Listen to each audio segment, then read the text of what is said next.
¿Cómo les va? Buenas tardes, esto es DTV Primera Edición, una jornada bastante particular porque era el día donde iba a haber reunión básicamente del ministro de Economía con parlamentarios como Sergio Massa, también Máximo Kirchner, con gobernadores de la Unión Cívica Radical encabezados por Gerardo Morales, más jefes de bloque. Esa reunión, recordamos, lo estuvimos contando ayer, se suspendió en el mediodía del día lunes, así que va a ser uno de los temas, lo que puede pasar por acá. Y la otra cuestión, lo que está aconteciendo en este momento en Estados Unidos con dos reuniones importantes del canciller Cafiero, básicamente con el par, con el canciller americano y con la titular de la Cámara de Diputados, viendo esto que por acá está como neblinoso, que es si hay algún gesto político del gobierno americano que acelere alguna posibilidad de acuerdo con el Fondo Monetario, que lo ha dicho el propio Martín Guzmán, lo ratificó ayer. La verdad que está la negociación en un momento más que complejo. Así que, bueno, con estas cuestiones, con lo que tentativamente puede ser la agenda de extraordinarias, comienzo con mis compañeros. Primero José Di Mauro. Hola José, ¿cómo te va? Buenas tardes. Hola Pato, y bueno, con todas las expectativas y las repercusiones de lo que ha sucedido, la reunión que no fue al final. Sí. Solo ayer hubo, se conoció, bien decías, al mediodía la información de que no iba, de que finalmente el gobierno la daba por descartada, una reunión que aclararon nunca convocaron y efectivamente nunca tuvo exactamente la precisión del lugar, ni siquiera tampoco el horario. Del Juntos por el Cambio dicen lo contrario y eso alrededor de las 4 de la tarde ya, a las 3 más o menos la dieron por confirmada de que no se iba a hacer esa reunión. Bueno, y hay otra cuestión muy importante y que es una crisis que no termina dentro de Juntos por el Cambio, que es todo lo que tiene que ver con el episodio de la Gestapo. Esa imagen, ese video que apareció en la reunión que sostenían integrantes del equipo de María Eugenia Vidal con empresarios, con importantes hombres de la AFI, donde dijo, recordamos, el ministro de Trabajo de la provincia de Buenos Aires, que si pudiera, él se haría cargo de una Gestapo para terminar con los dirigentes gremiales. Era una reunión buscando datos para complicar al Pata Medina. Un tema que, la verdad, no se ha terminado.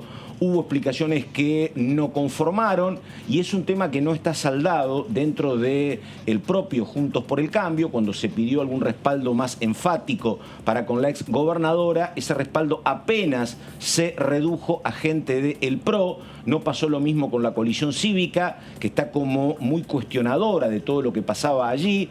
También de la Unión Cívica Radical. Iba a haber una reunión en la bicameral de inteligencia, tenía que venir el procurador de la provincia. Tiene datos para dentro de un ratito sobre ese tema Verónica Benaim, es otra cuestión central. Y ahora el señor Martín Bravo. Hola Martín, ¿cómo te va? Buenas tardes. ¿Qué tal? Buenas tardes, Pato. Muy bien. Sí, así es. Dejó, como decías, en una posición incómoda todo ese tema a la exgobernadora María Eugenia Vidal. Salió después de unos días a dar explicaciones, a respaldar al procurador, pero sí, como bien decías, no dejó conformes incluso en el interior de Juntos por el Cambio. La coalición cívica sí es la fuerza que más cuestiona el procedimiento de la gestión tanto de Vidal como de Mauricio Macri en el tema. También dentro del PRO, Patricia Bullrich dijo que hubo mala praxis y que daba bronca ese tipo de procedimientos porque después se terminaban dando vuelta lo que para el PRO era un accionar mafioso del Pata Medina, bueno, que se le volvía en contra, bueno, generó bastante ruido y está pendiente la presentación del procurador Contegrán en la comisión, en la bicameral. Efectivamente. Bueno, de eso se ocupa ella, Verónica Benaim. Hola Vero, ¿cómo te va? Buenas tardes. ¿Qué tal, Pato? ¿Cómo te va? Muy buenas tardes. ¿Cómo les va? Bien, bien. Bueno, Benaim, vos estás siguiendo este tema desde hace bastante tiempo. Tenés un informe para dentro de un ratito, pero las últimas novedades, ¿cuáles son? Contegrán no viene, esto era previsible, es una novedad. ¿Qué tenés? Van a seguir insistiendo, Pato. Era un poco predecible que el procurador bonaerense no se presente en el día de hoy. Ya desde el oficialismo decían, bueno, esperemos que no nos falle con la convocatoria. Sin embargo, en el día de ayer circularon las presentaciones que hizo el procurador, que dijo que estaba a disposición, pero que para él no era necesario acudir presencialmente, sino que podía enviar un escrito básicamente para responder a las preguntas de los legisladores. A los legisladores del oficialismo que integran esta bicameral de inteligencia no les gustó un poco esa actitud y ese accionar de Contegrán, y entonces básicamente lo que hicieron es insistir con una nueva solicitud y presentación para el día 27 de enero. El jueves 27 de enero al mediodía van a insistir en que Contegrán se presente de manera física en la bicameral, responda cara a cara las preguntas que tienen y las dudas que tienen los legisladores, y que obviamente no van a aceptar, ya lo dijeron algunos, ningún escrito del procurador general bonaerense. Así que eso es un poco las novedades. Vamos a estar repasando, Pato, Martín, José, qué mesa, qué lujo. Somos multitud, me parece, hoy. Vamos a estar repasando un poco de qué se trata esta bicameral y cómo sigue la agenda. Sí, el tema, hay una cuestión política que uno sabe que es hiperconocida. Cuando hay algún tema que te incomoda, por supuesto que uno trata que ese tema se corra de agenda, uno trata que pase el tiempo. Van a aparecer otros elefantes sobre calle Florida y lo que hoy parece como la gran cuestión se va a ir disipando, pero también, ojo, esta estrategia, si querés, de demorar la cuestión por parte de Contegrán, que decide, primero te envío un escrito y no voy personalmente, también tiene una contra, que es que el tema se dilata y no termina de salir de la agenda, ¿no? Por ahora evita la presencia, pero si esto se posterga para el 27, y repetimos, es un tema donde obviamente hace foco el oficialismo para tratar de correr de sus propios problemas, que son grandes, pero también repetimos, el dato es que uno ve que en Juntos por el Cambio aquí no hay unidad. Hay como mucho deslinde de responsabilidades, no están conformes con el manejo, están desagradablemente sorprendidos, y entonces es una cuestión que me parece que si se dilata tampoco es bueno para Juntos por el Cambio, porque el tema nunca termina de ser saldado. Pero bueno, estamos con Martín Bravo, estamos con José Di Mauro, y ella que anticipó entonces lo que estaba pasando con la bicameral. Tu momento, Benaim, a ver qué tenés y qué puede pasar de aquí hasta el 27, donde todavía queda bastante tiempo. A ver, te escuchamos. Sí, vamos a repasar en placas un poco de qué se trata esta bicameral de inteligencia. En realidad investiga las tareas de este organismo que tiene el país. Entonces se trata un poco de seguir investigaciones donde están participando o están vinculadas con los servicios de inteligencia argentina. Vamos a repasar en placas, como te decía, de qué se trata esta comisión bicameral. En la primera placa, si la podemos empezar a mirar, vamos a ver qué se crea por esta bicameral en el Congreso de la Nación. Tiene la función de supervisar a los organismos pertenecientes al sistema de inteligencia nacional, como les decía, y tiene la finalidad de fiscalizar que su funcionamiento sea estrictamente ajustado a las normas constitucionales, legales y reglamentarias. También verificar la estricta observación y respeto de las garantías individuales consagradas en la Constitución Nacional. La bicameral está compuesta por senadores y diputados del oficialismo y oposición, obviamente con la proporción que depende de los bloques mayoritarios de ambas cámaras. En este caso está repartida entre senadores y diputados del Frente de Todos y senadores y diputados de Juntos por el Cambio. En este caso, particularmente... Sí, a ver, ayúdame y dame más data, porque yo creo que tengo la información parcializada.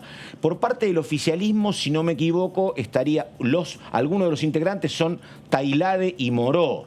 Y por parte de lo que es la oposición, uno es Base y el otro es Ritondo. Pero me faltan nombres, me parece, ¿no? Sí, los integrantes, vos decís Moró es el presidente de esta bicameral, el vicepresidente justamente es Miguel Base, pero tenés también a Cornejo, que hoy es senador nacional por el radicalismo, tenés a Martín Doñate, que es senador por Río Negro, de la provincia de Río Negro, exactamente, tenés a Leavi del oficialismo de la provincia de Salta, senador El oso. por la oposición.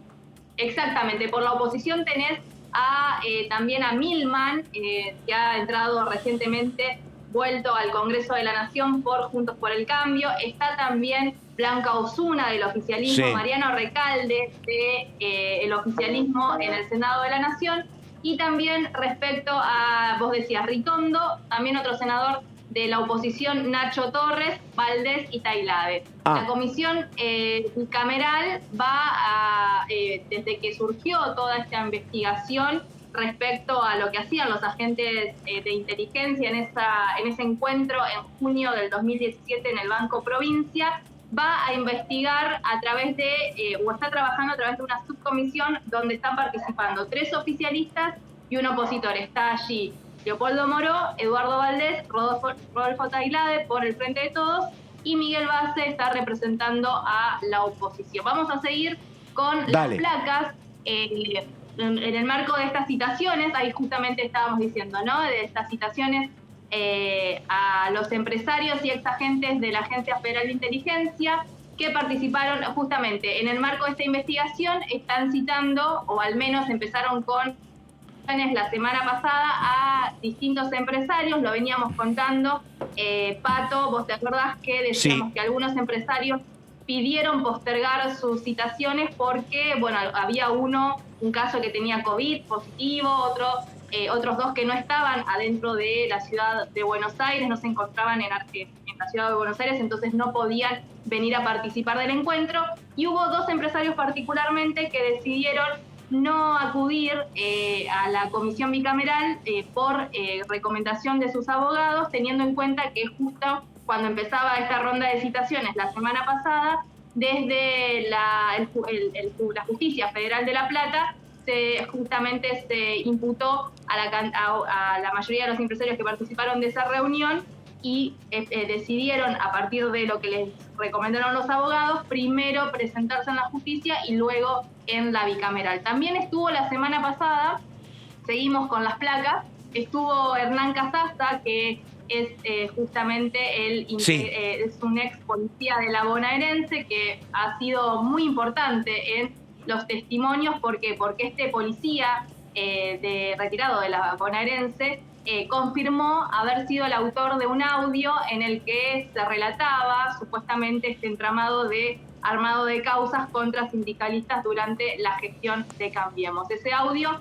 fue fundamental porque fue incorporado a la justicia a través de una denuncia que elevó el jefe de gabinete de la provincia de Buenos Aires, Alberto Pérez, en la gestión de Daniel Scioli. Y bueno, Casasa, entre otras cuestiones, confirmó que sí era el autor y aportó mucha documentación al respecto para que se siga investigando. En el caso de la agenda, continuaba hoy con la citación de Contegrán. Vemos en la siguiente placa un poco lo que sucedió con Contegrán.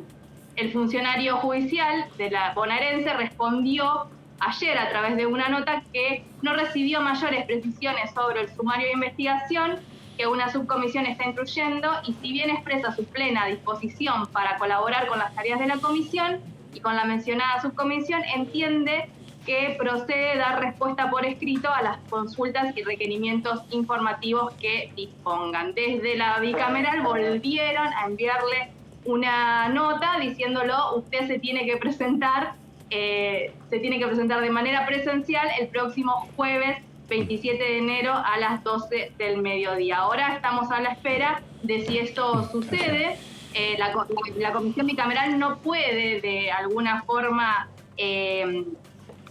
sancionar en este caso, el procurador general bonaerense, pero sí, bueno, queda de alguna manera ante la opinión pública alguna especulación de por qué no quiere presentarse Contegrán.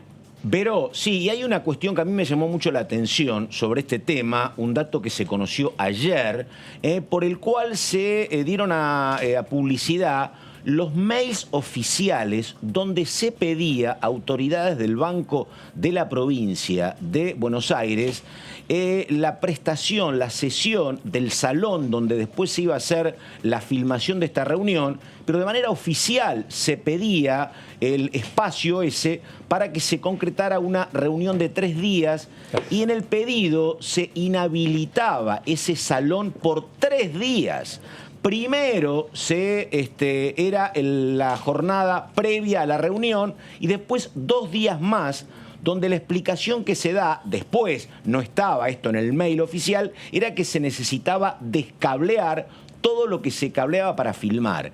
Pero la verdad que es como incomprensible este mix entre utilizar un mail público, un pedido público al banco, que es una cuestión que podría ser entendible, se pide un espacio para una reunión de autoridades con empresarios, pero por otro lado, filmar eso para la AFI y guardarlo. Ese mix entre lo público y lo privado, entre lo que hace inteligencia en lo que es la vida privada de dirigentes gremiales o empresarios y lo oficial es como realmente muy extraño de explicar, pero bueno, te sigo escuchando. Sí, básicamente, Pato, lo que va ahora, cómo va a continuar un poco la agenda también, no solo con esta reiterada citación a Contegrán, donde se tensiona, ¿no? El oficialismo, los legisladores del oficialismo siguen tensionando y diciendo, no, a mí venía a explicarme las cosas de frente y cara a cara, y básicamente va a continuar con una inspección ocular a ese salón que vos estás mencionando. Los legisladores de la bicameral se quieren trasladar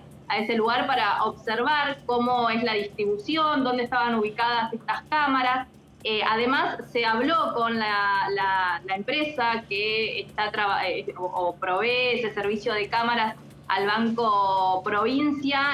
Se está viendo también de pedir desde allí algún tipo de explicación de quién los contrató, por qué se filmaban esos encuentros y para quién eran esas filmaciones.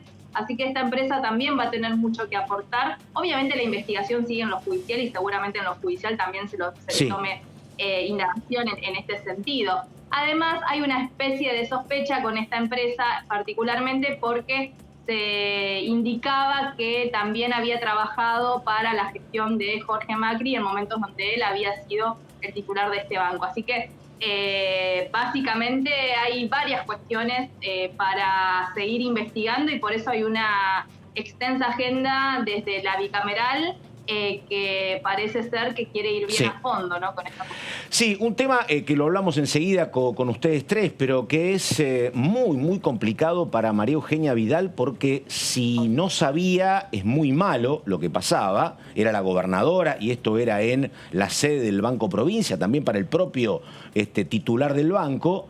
Si no sabían es muy malo porque es muy grave.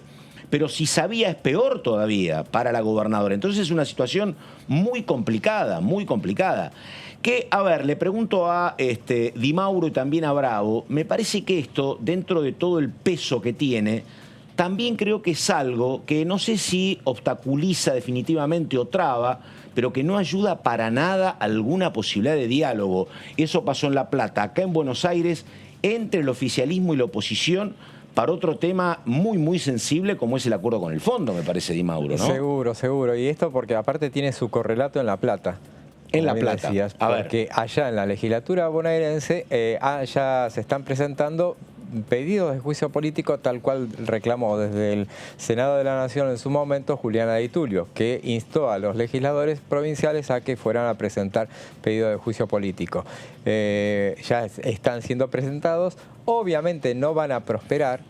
Eso ya le genera ruido a la oposición, porque es una situación muy incómoda para la oposición defender esta situación. No son todas las voces uniformes en ese sentido. Y aparte dicen, bueno, el juicio político imposible de prosperar, pero lo van a presentar, van a avanzar con eso, pero sí van a avanzar también con una creación de una comisión investigadora, una comisión acusatoria. Sí. Que eso alcanza con mayoría simple, la pueden votar. Entonces no van a poder destituirlo pero sí van a poder hacer mucho Sí. ruido. Además, bueno, a ver, Bravo, diga, que lo veo muy atento ahí. Sí, sí, también, A ver. tal cual, como decía José, y Vero también, que la comisión bicameral no tiene la facultad como para sancionar al procurador en caso de que siga no presentándose, pero sí genera un desgaste que puede influir en la cuestión política en La Plata, en la legislatura bonaerense, que el oficialismo, el Frente de Todos, no tiene los votos, en principio, como para destituirlo, pero bueno, genera un proceso político que también es importante para el oficialismo. Y bueno, está la defensa por parte de la oposición y sin duda se influye sí, en la relación ya Claro. complicada entre los dos espacios. Sí. Y hay otra cuestión que no sé si es más grave, pero que te genera mucha tensión. Esto que pasó, que ya es grave, ¿esto pasó una sola vez o este era sistemático? Y la verdad que cuando vos hablás con gente cercana de cualquier lado, son casi todos más proclives a pensar que pueden seguir apareciendo filmaciones como estas a que esto ocurrió una sola vez.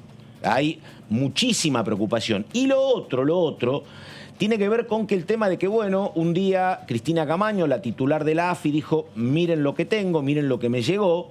Ahora, el tema es, porque cuando uno busca alguna responsabilidad política o decisión de por qué esto aparece, varios son los que dicen, creo que con mucha lógica, mirá, lo que pasa es que hay episodios previos donde se había espiado a Diego Santilli, también a Larreta, a la propia Vidal, donde hubo que sancionar, se sancionó a cuadros menores o intermedios, aquello de que eran cuentapropistas.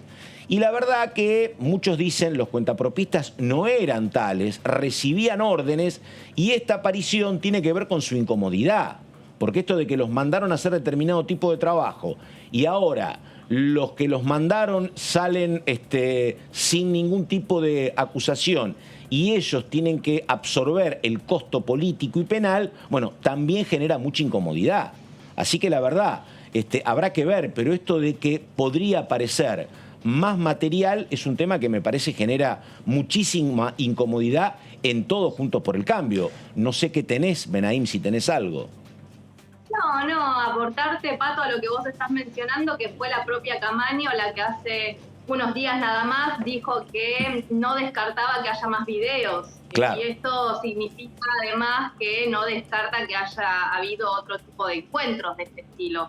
La verdad es que si se comprueba que realmente hubo una situación orquestada por parte del gobierno de Vidal, los servicios de inteligencia y algunos empresarios hacia algunos gremialistas en ese momento, se entiende o se interpreta que no fue en una sola reunión, ¿no? La resolución.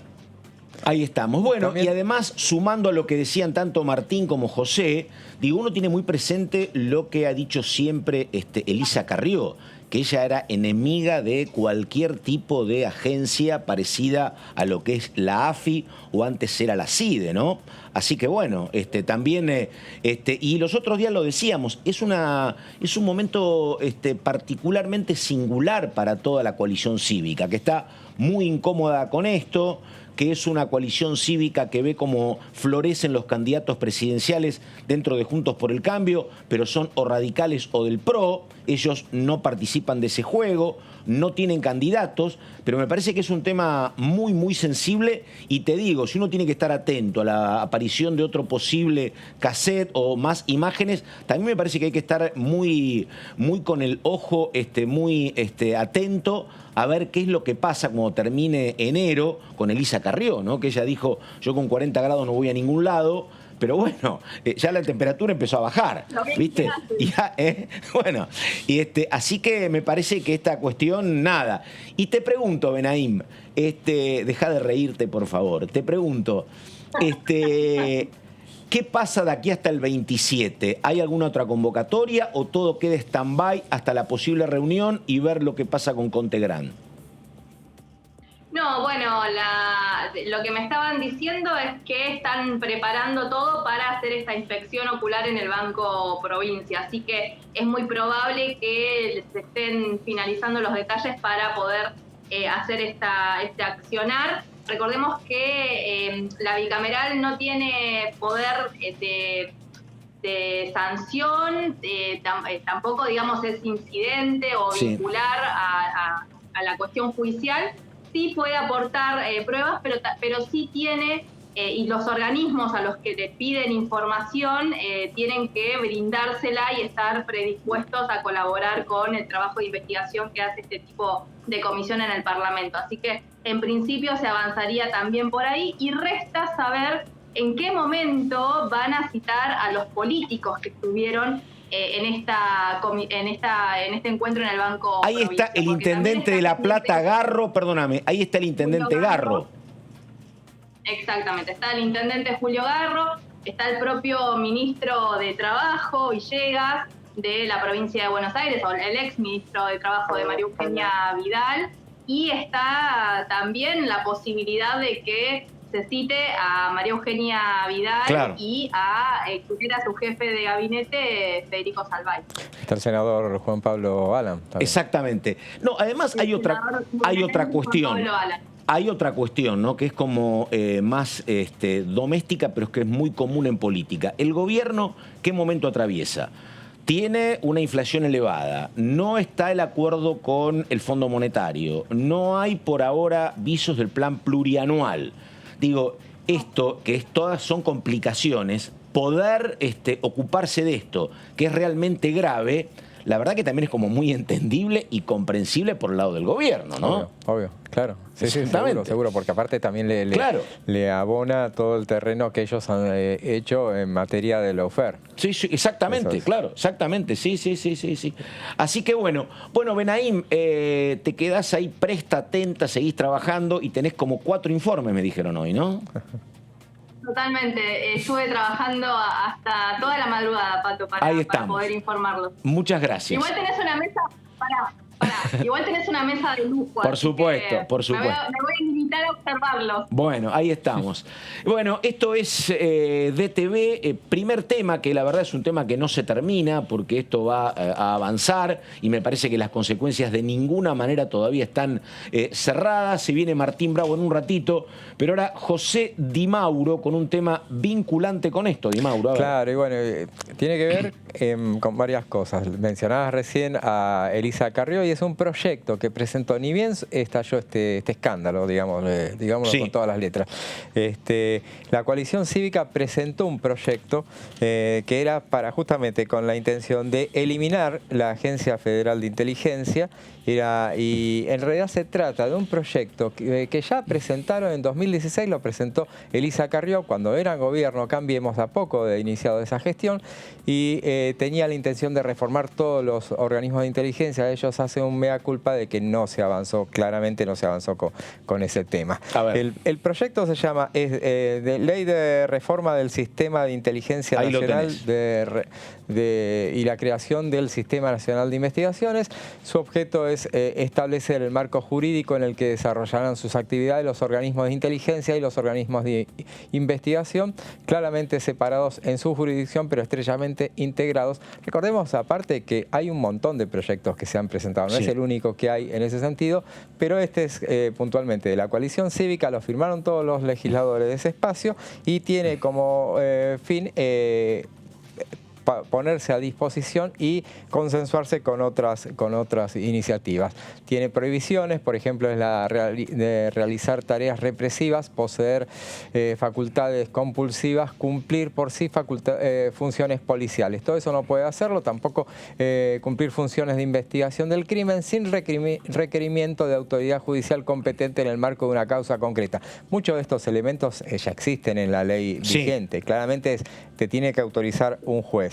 Después tiene también, obtiene información, produce inteligencia o almacenar datos, también prohíbe sobre personas por el solo hecho de su raza, religión, acciones privadas u opinión política o de adhesión o pertenencia a organizaciones partidarias, sociales, sindicales, etc. También sigue con otras prohibiciones que establece, es influir en la situación institucional, política, militar, policial, social y económica del país, en su política exterior, en la vida interna de los partidos políticos, en la opinión pública, en personas o en medios de difusión. Esa es otra de las prohibiciones que establecen. Siguen, hay más prohibiciones. Lo que pasa que esto, perdóname, José, Sí. esto básicamente tiene mucho en común con la Ley de Inteligencia de Democracia, que esencialmente dividía, decía, inteligencia como país tenés que hacer, Claro. todos los países. Ahora, lo que queda taxativamente prohibido es la inteligencia interior, Claro. cosa que nunca se terminó de cumplir a rajatabla, nunca. Lo que pasó con la etapa de la AFI, que la verdad que hubo más improvisación y mucho mayor amateurismo. Pero digo, la idea original de la ley era no hay ninguna posibilidad de inteligencia nacional o de inteligencia interna, ninguna. Ahora esto volvería a transitar ese camino, ¿no? Transita ese camino y busca darle, es un poco una frase hecha, pero bueno, su objetivo central es avanzar.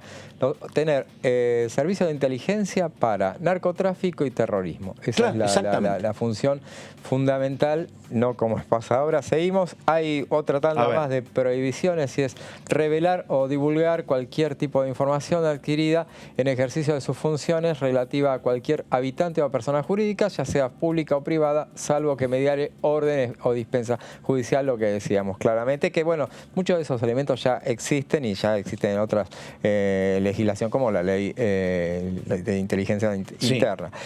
También, bueno, esto crea en la Dirección Nacional de Inteligencia de la República, eso lo vemos en otra placa también, y que establece que no podrá obtener información por procedimientos que vulneren los derechos de los ciudadanos, escuchas telefónicas, interceptación de comunicaciones electrónicas, apertura de envíos postales, allanamientos, seguimientos, vigilancias u otros medios similares. Crea la Agencia Nacional de Investigación del Crimen, como decíamos, y tiene por objeto que gestionar informaciones en tiempo real de las investigaciones sobre delitos federales desarrollados por cualquiera de los organismos que integran la agencia. Además, desarrollar investigaciones en materia de blanqueo de capitales y de economía ilegal conexa de delitos federales. Eso es un objetivo también anexo a las cuestiones que mencionábamos. También desarrolla investigaciones en materia de blanqueo de capitales, lo decíamos, y también investiga el desarrollo de nuevas drogas sintéticas, advertir sobre posibles transacciones ilegales y movimientos de capitales vinculados al crimen organizado también. También crea un sistema de investigación nacional. Ahí tiene en consideración las escuchas. Una vez realizado el oficio por el juez correspondiente, debe ser canalizado a través de la Corte Suprema o del organismo, es como ahora se establece que lo maneje el tema la Corte, o bien designe un organismo por ley que sea el organismo de control para que en su momento era la OJ, ¿te acordás? Tal cual, sí. Tal cual. Y bueno, a ver si... Y termina considerando el tema del terrorismo, lo que mencionábamos. La investigación deberá ser iniciada por la autoridad judicial de manera preventiva ante la denuncia de una alerta que surja del Sistema de Inteligencia Nacional o del Sistema Nacional de Investigaciones. Esos son los objetivos de esta... Está claro que todo... Una cuestión, ¿no? Porque me parece que, no sé si la palabra es más coherente, pero su carrera política así demuestra. Los otros días dijo Horacio Rodríguez Larreta, cuando le preguntaron por esto, que es también un tema muy incómodo para Larreta, ¿no? Porque está Vidal en términos políticos trabajó mucho tiempo con él la propuso como primera candidata en la ciudad de Buenos Aires, y él dice, a mí todo lo que tiene que ver con el espionaje me produce aversión y rechazo. Y la verdad que no me quiero meter, dice, ¿no? Y si uno mira la carrera política de Larreta, la verdad que ha estado lejos de esos temas. Uno ve que hay dirigentes políticos que se consustancian más con el tema y hay otros que saben que es un submundo generalmente muy complejo y se alejan. Es el caso de Larreta, la verdad. Incluso un Larreta que denunció que a él lo habían espiado en los años de Cambiemos. Ahora, en el caso de Carrió, que uno puede compartir este proyecto, digo, uno no se puede tomar de ninguna declaración de ningún detenido, pero yo recuerdo que en el caso de D'Alessio, que sigue preso, D'Alessio decía que hablaba con diputadas de la coalición cívica. Y cuando hubo que hablar de la Morsa, que terminó siendo un bluff en materia judicial. La Morsa nunca era Aníbal Fernández. Quien más movilizaba eso con datos complejos era Elisa Carrió particularmente. ¿Me entendés? Digo, Larreta dice, yo no me meto, y la verdad que nunca lo viste a Larreta en eso.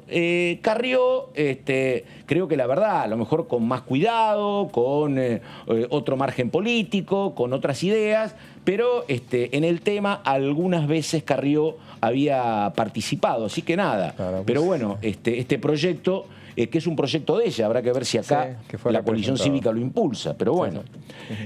Señor Martín Bravo, que está escuchando atentamente, diga. Así es. Sí. Pato, sobre este tema, o tenemos con lo que vos quieras, lo que en un ratito viene lo tuyo, pero dale, sí. Está bien. Sí, otra cosa del recorrido de Carrió que decías, en este momento genera tal vez una paradoja, que en esta discusión, suerte de debate intenso en la coalición opositora en Juntos por el Cambio entre halcones, palomas, duros y moderados, ella y la coalición cívica en algunos temas puntuales importantes se ubican del lado, dicen, de una oposición constructiva y racional. Sí.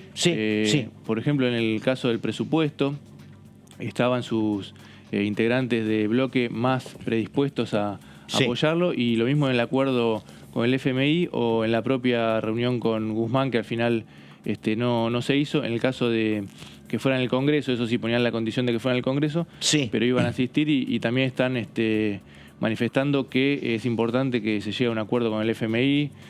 Bueno, ahí en algunos casos puede ser, no sé si sorpresiva, pero llamativa esa posición, porque uno solía identificar más a Carrió con las posiciones más duras, ¿no? Totalmente. Y enseguida viene el señor Bravo con un tema muy puntual y mucho que ver con los números, como es el tema presupuesto. Pero déjame decir, porque claro, uno va señalando datos y por ahí algunos quedan en el camino. La coalición cívica tiene otros, yo no digo problemas, pero otros dos enigmas a resolver. Por un lado, lo han dicho públicamente ellos, no quieren saber nada con ningún acercamiento con Milei, por ejemplo, y les ha incomodado mucho lo que pasa con los encuentros de Milei con Patricia Bullrich y algunos proyectos conjuntos. Esa es una cuestión. Y la otra cuestión es que Carrió estaba mucho más cómoda con un radicalismo menos empoderado, mucho más cómoda, donde ella tenía una participación clave en el inicio de Cambiemos, donde hay que recordar que Sanz, el ex senador Sanz, se fue pronto del espacio. Entonces ya tenía un rol que hoy no tiene, con un detalle que es el siguiente: ella tiene históricas diferencias con el radicalismo y ha tenido muchos debates con Facundo Manes, y tampoco está cómoda, no está cómoda ni con Bullrich y su acercamiento con Milei, y menos con que, Facundo Manes u otros radicales con los cuales ya tiene distancia pueden ser candidatos presidenciales. Es otra cuestión que me parece que juega mucho también, ¿no? Además, justamente se habla mucho de, cuando se habla del menú de candidatos presidenciales para 2023, el PRO tiene un montón, el radicalismo tiene varios, y no se menciona ninguno de la coalición cívica. Y eso es un detalle que... Y no tenés futuro, no tenés exactamente. Y ella ha tenido diferencias históricas. En su momento Patricia Bullrich fue jefa de campaña de Carrió candidata. Y a partir de ahí las cuestiones nunca quedaron bien. Pero bueno, es un lío interesante, pero tiene que hacer tejer mucho Juntos por el Cambio para que esto no se rompa. Y es un tema muy complicado.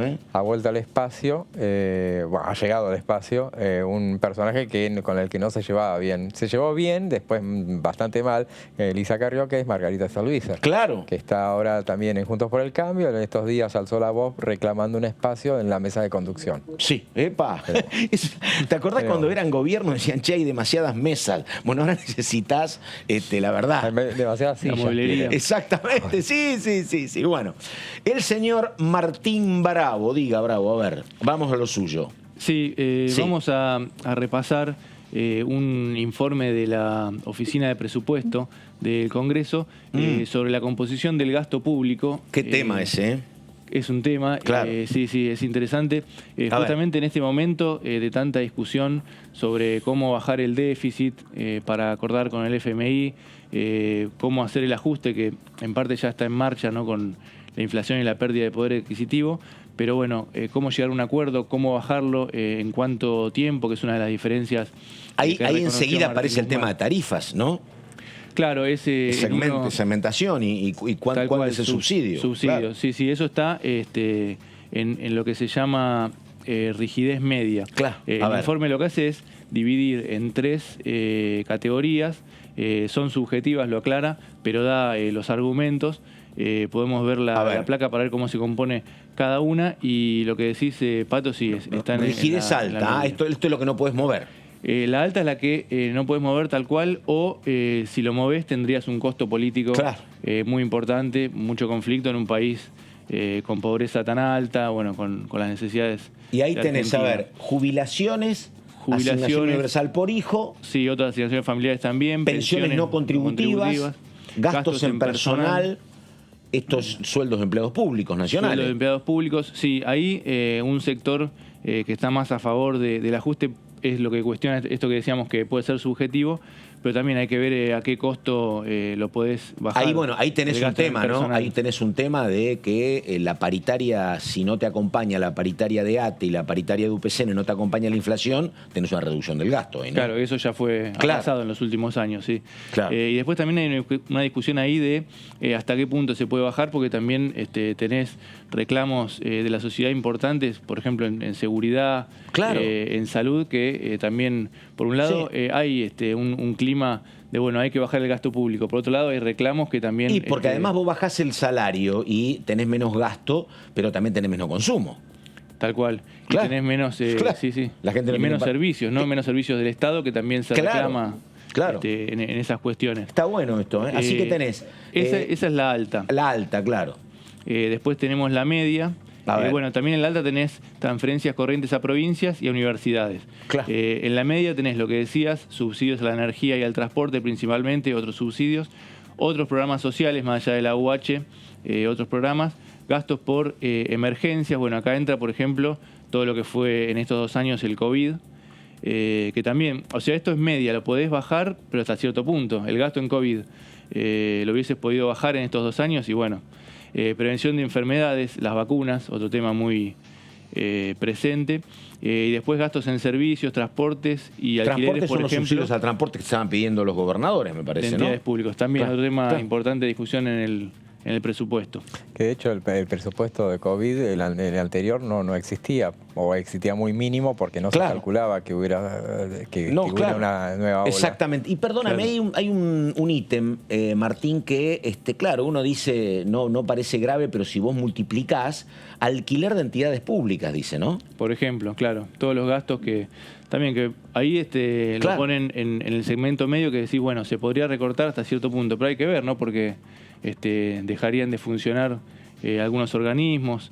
Claro, porque hay ministerios, escuelas, defensorías que no son propietarias de los edificios, sino que se alquilan. Tal cual. Escuelas hay, por ejemplo, muchas, escuelas o mucha dependencia, en justicia, por ejemplo. Así es. Y después tenés el siguiente, que es el gasto de capital, que también si vos lo podés bajar y tal vez tengas que alquilar más todavía. Claro. O para suplir ese gasto de alquiler tendrías que hacer una inversión que a veces también es complicada. Estos serían los flexibles, que es el menor porcentaje, ya lo vamos a ver.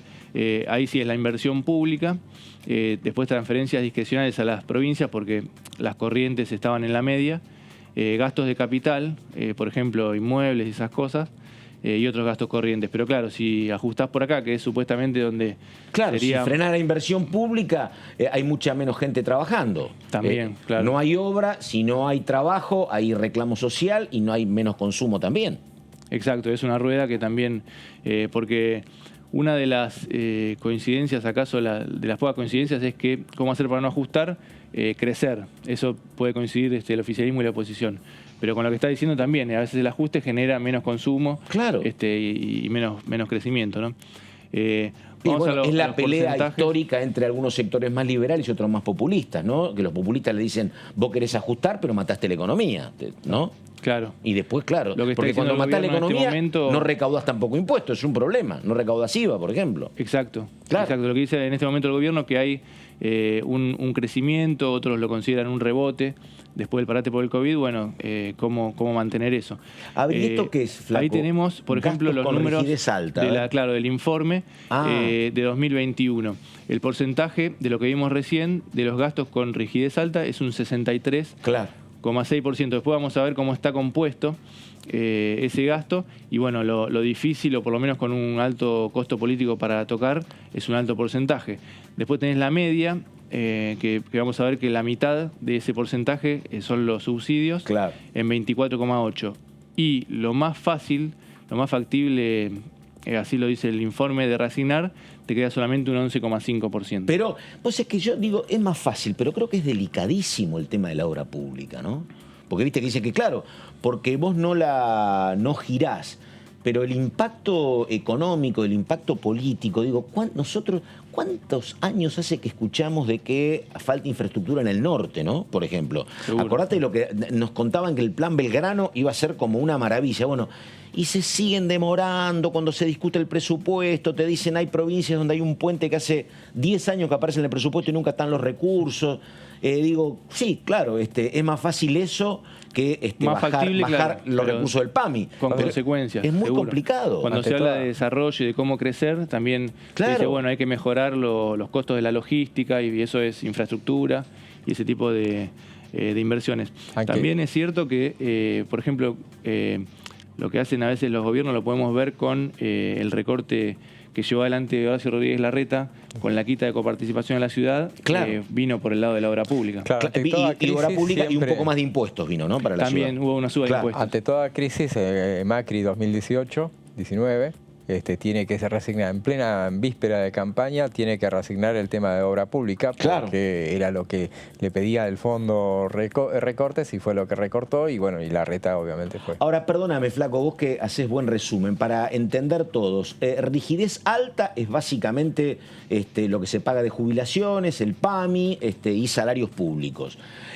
Lo más fácil de reasignar es lo que tiene que ver con la obra pública. Y en la rigidez media, me decís, están los subsidios, básicamente, ¿no? Hay subsidios. Otro Claro. tipo de programas sociales, más allá de la UH, que lo deben haber puesto considerado medio porque tal vez se puede quitar, aunque también es relativo, ¿no? Porque uno... Sí, de acordate vuelta, cuando con quiso, en algún momento el 40%, gobierno anterior quiso modificar la asistencia a discapacitados, se armó un lío bárbaro, por ¿no? ejemplo, sí. Sí. Eso podría estar en pensiones no contributivas, que es alta, pero también había programas para discapacitados tal cual, o algunos para el progresar, otro tipo de planes, pero bueno, uno...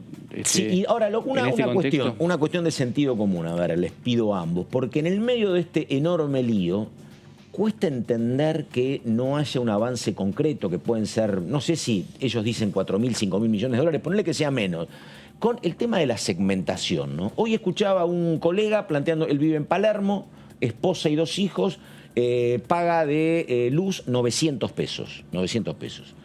Yo, que vivo con menos gente, solo 400 pesos. Y él decía, la verdad, ¿qué puede pasar si se duplican o triplican esos costos? Para mucha gente puede pagar mucho más. Seguro. Mucho más. Sí, Digo, la verdad que en el gobierno eso no se haya instrumentado, que el año pasado hayas tenido ese debate donde decía el ministro Guzmán que había que aumentar las tarifas y se oponía a la subsecretaría de Energía y que estés ahora mirando, porque, a ver, digo, no sé, sería bueno discutirlo con alguien que sepa más, pero entre cortar obra pública o subir tarifas para algún sector, que es un sector, muchos el que puede, hay muchos que no pueden pagar un peso más.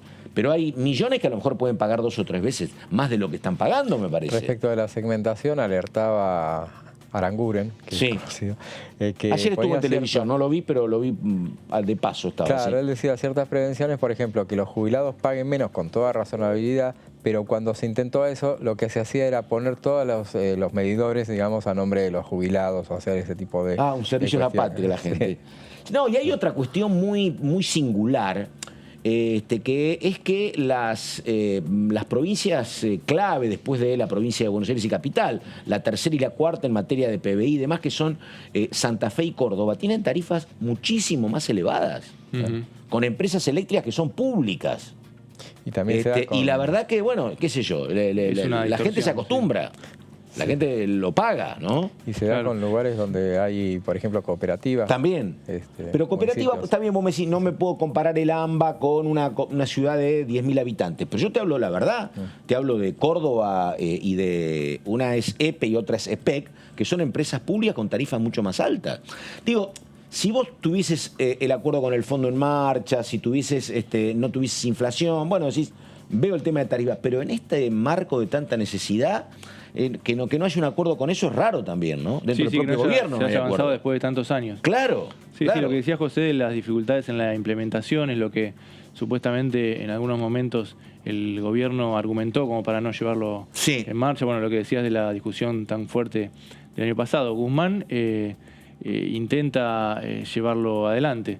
Pero por lo visto, sí.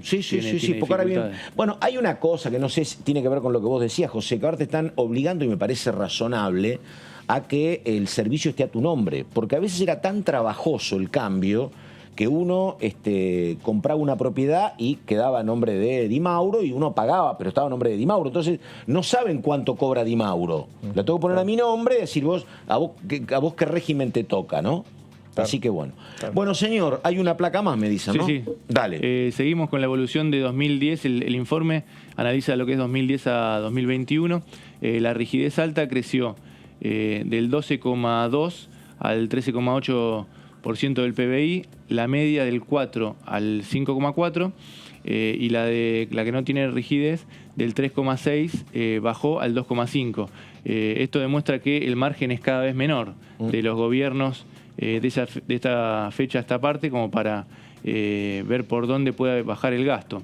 Y ahí también tenemos el dato de que los gastos flexibles... ¿En el 2010 era nada más que el 12 al 13% la rigidez? ¿En dónde? Del 2000, estoy viendo, mira, evolución del 2000 al... Del 2010 al 2021. La rigidez alta... que ahora es del 60 y pico % la rigidez alta. Esos son puntos del PBI. Puntos del PBI. Pasa del 12,2 al 13,8. No es tanto, pero sí, hay un crecimiento de la alta, de la media, y hay una baja de 3,6. Esto es el PBI, en relación al PBI, claro. A 2,5, sí. Y eso tenés, mira, como para dar un contexto. En este momento, el déficit primario que se calcula para el 2022 es 3,4 del PBI. Está esta discusión de que el FMI lo quiere llevar a 2,5 y también a 0 en 2025. El FMI, el gobierno dice a 2027, quiere hacer el plazo más amplio. Pero bueno, ahí hay una diferencia de 0,9 puntos que si vemos ahí... tendrías que casi prácticamente ajustar la mitad de los gastos sin rigidez como para cumplir este año con lo que pide el FMI. Es un montón en este contexto de cómo está el país, ¿no? Y a la última placa tenemos la composición de cada uno. En el caso de los de rigidez alta, las prestaciones sociales, que es jubilaciones y asignaciones familiares, por ejemplo, AUH, es el 67,9% de esos gastos que veíamos, un porcentaje altísimo. Y le sigue el personal, que también lo hablábamos, con 14,5%. Después, en el caso de la media, los subsidios es el 52% de ese gasto, y en la de sin rigidez, el gasto de capital, inversiones, 76,1%. Así que bueno, de esa manera se compone un dolor de cabeza. Bueno, por algo genera tanta discusión y tanta dificultad a lo largo de los años bajar el déficit, ¿no? Bueno, muy bien, está en su casa por ahora, pero ya se la ve muy recuperada, vuelve en un par de días nomás. Verónica Benaim, ¿de qué nos ocupamos, Benaim, dentro de un rato con usted, por favor? Sí, el jueves ya volvemos, si Dios quiere, Pato, y nos vamos a ocupar de la sesión extraordinaria. Ayer en Casa Rosada se habló ya de la posible fecha. Yo te dije, ¿vas a estar el 24 de febrero? Bueno, a partir del 24 de febrero se está preparando este decreto para que comience el periodo de sesiones extraordinarias convocadas por el gobierno, específicamente por el presidente Alberto Fernández. Así que vamos a estar hablando de eso y repasando un proyecto que podría estar en el temario, que es el de agroindustria. Benaim, te pregunto otra vez para confirmar, ¿es febrero? En enero no hay ninguna posibilidad. Ah, porque te escuché febrero, por eso. ¿Dije enero? No. Ah, dije febrero, digo. Exactamente. Ah, bueno. Sí, por eso. Sí. Bueno, son las secuelas. 24 de enero. Te enteré. No, 24 de enero. Ah, estamos. Bueno. ¿Cómo te extraño, Pato? ¿Cómo? Ahí estamos. Bueno, Vero, esto es DTV, estamos con ella, con Verónica Benaim, estamos con Di Mauro, estamos con Bravo. A ver qué viene en un ratito, por favor. Ahí estamos, La diputada Natalia Souto, ahí está, frente de todos, provincia de Buenos Aires. Vamos a la pausa mientras tanto y en un ratito estamos con ella. Ya volvemos.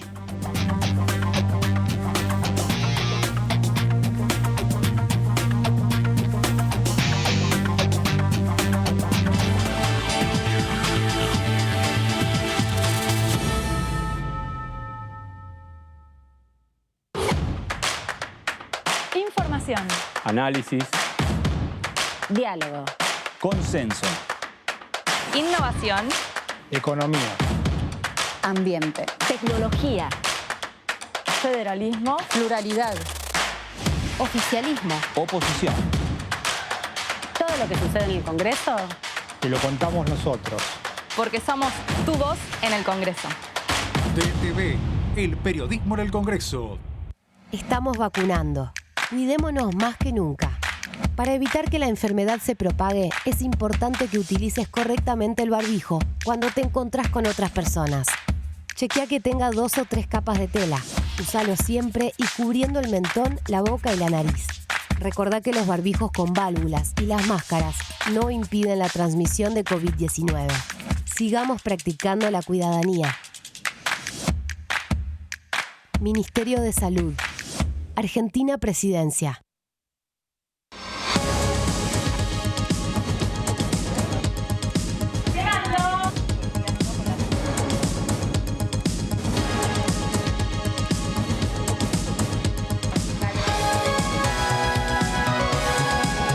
Todo lo que sucede acá te lo contamos nosotros, porque somos tu voz en el Congreso.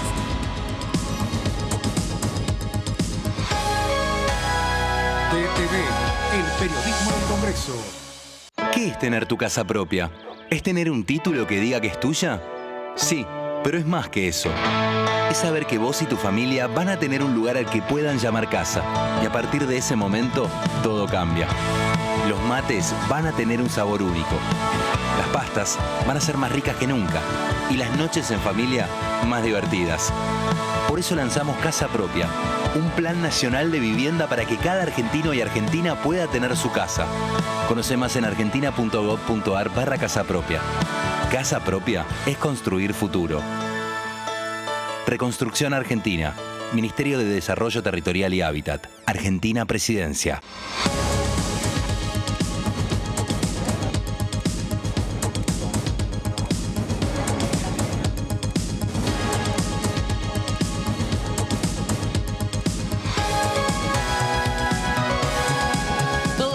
En el Congreso te lo contamos nosotros, porque somos tu voz en el Congreso. DTV, el periodismo del Congreso. Cuando vuelvas de hacer las compras, recordá siempre higienizarte y limpiar todos los objetos que tuvieron contacto con el exterior. Y si compraste frutas y verduras, seguí estos pasos. Para desinfectarlas, sumergilas en una mezcla de 1 litro de agua, más 1,5 mililitros o media cucharada de lavandina. Ten en cuenta que debe ser lavandina de uso doméstico, con una concentración de 55 gramos por litro. Déjalas ahí 20 minutos y volvé a enjuagarlas con agua limpia antes de guardarlas. Cuando vayas a cocinar, recordá lavarte las manos antes de empezar y hacerlo con utensilios y sobre superficies limpias. Seguí cuidándote. Argentina Unida. Argentina Presidencia. ¿Qué diferencia hay entre la Cámara de Diputados y la Cámara de Senadores? La Cámara de Diputados representa al pueblo de la nación argentina. Esto significa que las provincias más grandes y con mayor cantidad de habitantes tienen muchos más diputados que las provincias más pequeñas. La manera de establecer las cantidades es proporcional. La Cámara de Senadores representa a las provincias. Cada provincia envía 3 senadores al Congreso Nacional. El total de senadores es 72, dado que las provincias argentinas son 24. Este es un número fijo. Por ejemplo, la provincia de Buenos Aires cuenta con 70 diputados nacionales y la provincia de Tierra del Fuego con 5. Pero tanto la provincia de Buenos Aires como la de Tierra del Fuego cuentan con 3 representantes cada una en el Senado de la Nación. Cada 2 años, el Congreso Nacional renueva la mitad de sus diputados y 1/3 de sus senadores nacionales.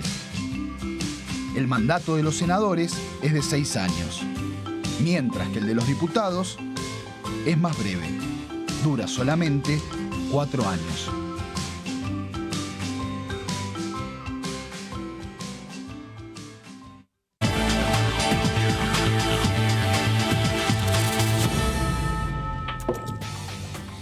Muy bien, estamos en DTV, estamos con José Di Mauro, estamos con Martín Bravo, estamos también con Verónica Benaim y la saludamos a la diputada Souto. Diputada, ¿cómo le va?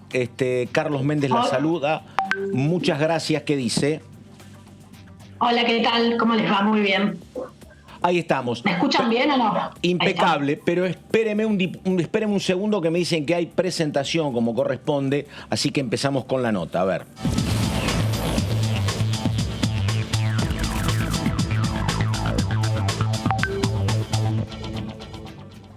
Bueno, ahí estamos. Diputada, ¿cómo le va? Carlos Méndez la saluda. ¿Qué dice? Buenas tardes. Diputada, estaba mirando algo de la bio. Es politóloga usted, ¿no? Sí, politóloga y periodista. Ahí estamos, bueno. Primera pregunta, una pregunta así simple. ¿Qué cree que hay que hacer con el acuerdo con el fondo? ¿Hay que impulsarlo? ¿Hay que ver de qué se trata? ¿Hay que esperar? ¿Qué cree, diputada, que hay que hacer? En primer punto, digamos, me parece que hay que reverlo, ¿no? O sea, fue una deuda que contrajimos, que contrajo el gobierno anterior, violando incluso la Carta Orgánica del mismo fondo y un préstamo que era por fuera de todos los parámetros y con un plan de pago de devolución que es totalmente impagable. Entonces me parece que primero habría que rever todo eso y en todo caso ver en qué condiciones. A mí me parece que bajo ninguna circunstancia y en línea con lo que viene diciendo el presidente de la Nación y el ministro Guzmán, me parece que no se puede pagar o asumir ningún compromiso a costa del bienestar social, más saliendo de una pandemia y de una crisis económica. Entonces me parece que primero habría que rever algunas cosas y después, bueno, tratar de ponerse de acuerdo si es que se puede, pero bueno, con condiciones claras que nos permitan crecer como país y sobre todo priorizar la economía, la seguridad, el desarrollo y el bienestar de nuestra gente. Si no, me parece que no hay posibilidad de ningún acuerdo. Ese es mi punto de vista. Y dígame, por lo que está sabiendo, ¿qué cree? ¿Que esto está como muy complicado o el camino está asfaltado para el acuerdo? ¿Qué cree? No, yo creo que está, por lo menos por lo que vengo escuchando, que está complicado, pero sobre todo porque las autoridades del fondo me parece que lo que vienen manifestando es imponer un ajuste ortodoxo y me parece que nosotros como país no estamos en condiciones de aceptar eso.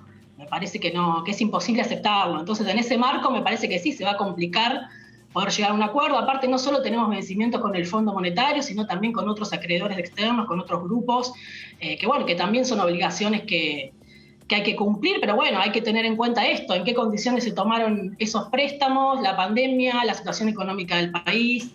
Me parece que, bueno, todos esos elementos hay que tenerlos en cuenta, deberían tenerlos en cuenta los organismos internacionales a la hora de proponer un plan para saldar una deuda.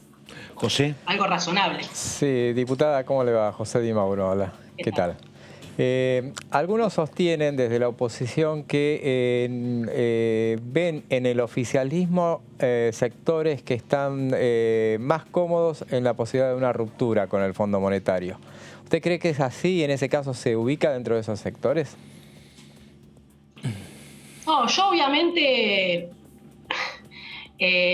no me gusta el Fondo Monetario, conozco todo lo que pasó en nuestro país cuando acatamos las recetas del Fondo Monetario Internacional, viví el 2001, bueno, nada, todo lo que vivimos todos los argentinos. Obviamente que no estoy de acuerdo con las políticas que nos ofrece o nos brinda el Fondo Monetario Internacional. Pero bueno, es una deuda que contrajo un gobierno anterior y nosotros como país tenemos que enfrentar eso. Yo no creo que haya una situación de no querer acordar o que a algunos les quede más cómodo no acordar. Me parece que sí, lo que está claro es en qué condiciones acordar, que era lo que decía antes. O sea, bajo cualquier circunstancia, no. A cambio de un ajuste que siga aumentando la cantidad de pobres, la indigencia, que no nos permita crecer como país, me parece que no lo podemos aceptar porque ya sabemos cómo termina. Ya la vivimos la historia, varias veces además la vivimos. Entonces me parece que ese es el punto. No creo que sea una decisión política testaruda o un posicionamiento sine qua non, sino que me parece que tiene que ver con las condiciones o con las consecuencias que eso implicaría. A ver, enseguida pregunta Martín Bravo, pero está Verónica Benaim. Vero, tu momento, por favor, Vero, dale. Sí, diputada, ¿qué tal? Buenas tardes. En relación al Fondo Monetario Internacional, quería consultarle algunas afirmaciones que están haciendo diputados que se dedican a lo económico y que, bueno, dicen que de no haber un acuerdo con el Fondo Monetario Internacional, la inflación en Argentina puede ser del 100%. ¿Cuánto hay de realidad en esas afirmaciones que ha hecho directamente, se lo digo, ¿quién? No salió Espert. José Luis Espert decís, Vero, ¿no? Porque no salió, dale. No, la verdad que no sé cuánto hay de verdad en eso, en base a qué puede hacer esa afirmación el diputado. También le podríamos preguntar qué pasaría si aceptamos un ajuste ortodoxo del Fondo Monetario Internacional, como todas las recetas que ya conocemos. No sé en cuánto estaría la inflación también, o cómo podríamos crecer como país, o sostener o amortiguar determinada situación social. Digo, la verdad no sé en qué se basa el diputado para hacer esa afirmación. No conozco, digo, no sé por qué diría que un 100% de inflación. Por eso digo, no puedo responder, pero sí. Eso. Le haría la misma pregunta al revés. ¿Qué pasaría si...? Sí. Martín, por favor. A ver. ¿Cómo, Vero? Dale.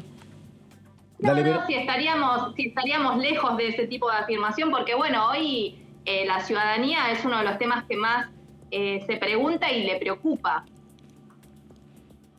Por eso yo creo que el gobierno, a través de los funcionarios que están llevando adelante la negociación, me parece que están buscando poder obtener algún tipo de acuerdo o de condiciones lo más razonables posible, sin menoscabar la posibilidad de crecimiento del país, de desarrollo y de contención de una situación social que, bueno, que ya la conocemos y que la tenemos que mejorar, no empeorar.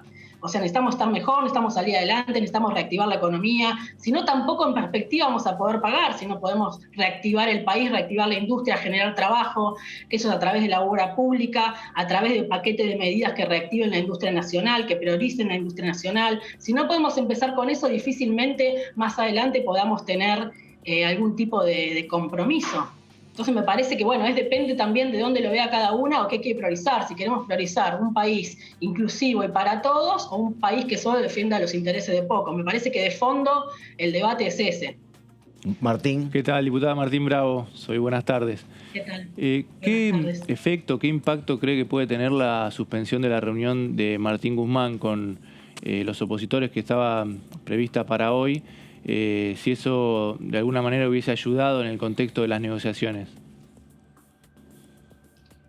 No, la verdad que no sé qué impacto puede tener. Yo creo que esa reunión en algún momento se va a tener, que puede haber cambiado de día. Desconozco la verdad los motivos de la suspensión de la reunión. Supongo que tiene que ver con las negociaciones que se están llevando adelante, pero estoy segura que esa reunión se va a realizar porque necesitamos diálogo, necesitamos acordar, no solo para este acuerdo, sino para poder sacar el país adelante. Yo creo que nosotros del oficialismo tenemos una constante postura de llamado al diálogo de la oposición. Sinceramente, por lo menos por lo que viví en las últimas sesiones, los veo más complicados a ellos, a la oposición, a la hora de querer tener un diálogo, incluso entre ellos, se vio en la última sesión. Así que yo creo que hay una apuesta fuerte del oficialismo a poder dialogar. Así que seguramente esa reunión se pospondrá unos días, pero seguramente se va a hacer. Ahora, diputada, uno la escucha y me parece que si la cuestión fuese un acuerdo con ajuste, no lo votamos, bueno, sería más claro. El problema me parece es que pueden aparecer grises que compliquen la propia convivencia del gobierno, donde para algunos sea mejor algún acuerdo, tal vez con cierto ajuste, para evitar esos escenarios que planteaba Esper del 100%, que es cierto que uno no sabe, pero podría ser una opción, y otros que digan no, ningún tipo de ajuste porque la verdad va contra la historia, digo. Me parece que esas diferencias que a lo mejor son no tan claras, me parece que generan debate en el propio oficialismo, ¿no? Algunos dicen no, ningún tipo de ajuste, otros dicen mirá que si no firmamos la cuestión puede ser peor. Me parece que eso puede estar dando vueltas dentro del propio oficialismo, ¿o no? Yo la verdad que no escuché esa postura. Yo creo que, por lo menos yo lo que vengo escuchando es esto, que por ahí hay posibilidad de lograr un acuerdo, pero que primero hay que crecer para después poder pagar, y que eso implica no ajustar sobre los sectores más populares o los que más vienen sufriendo esta crisis económica, la pandemia, las consecuencias que ya todos conocemos. Me parece que eso está claro. Después, puede haber especulaciones o rumores, eso la verdad que no sé. Yo no escuché hasta ahora lo que usted acaba de manifestarme. Está. ¿No cree que se perdió mucho tiempo? Hay muchos que sostienen que hubo 2 oportunidades en las cuales se pudo llegar a haber acordado con el Fondo Monetario. Por ejemplo, al principio de la gestión, después en plena pandemia, porque estaban dadas las circunstancias en todo caso como para que el fondo aflojara, y como que ahora, contrarreloj, a pocas semanas de que tengamos que pagar un vencimiento que no vamos a poder afrontar, la situación nos pone contra las cuerdas. ¿No es un mal momento ahora para negociar, imponer condiciones? No, la verdad que no me parece. Yo creo que si hay voluntad de diálogo y racionalidad, me parece que en cualquier momento se puede llegar a un acuerdo, si es que se llega a un acuerdo.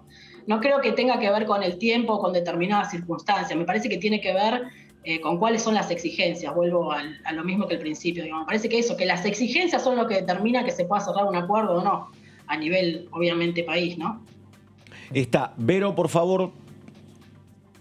Sí, diputada, hablaba hace unos minutos mi compañero Martín sobre un informe de la Oficina de Presupuesto del Congreso de la Nación, donde de alguna manera se manifestaba qué gastos se podrían ir reduciendo en el país para, achicar justamente el gasto que hoy tiene enfrente de esta problemática de pagar una deuda externa. Le quería consultar si usted está de acuerdo con que se podría avanzar en el recorte a gastos, por ejemplo, de tarifas, y en este marco se viene ya una nueva audiencia pública en el país para poder fijar la tarifa de lo que es el consumo de gas en principio.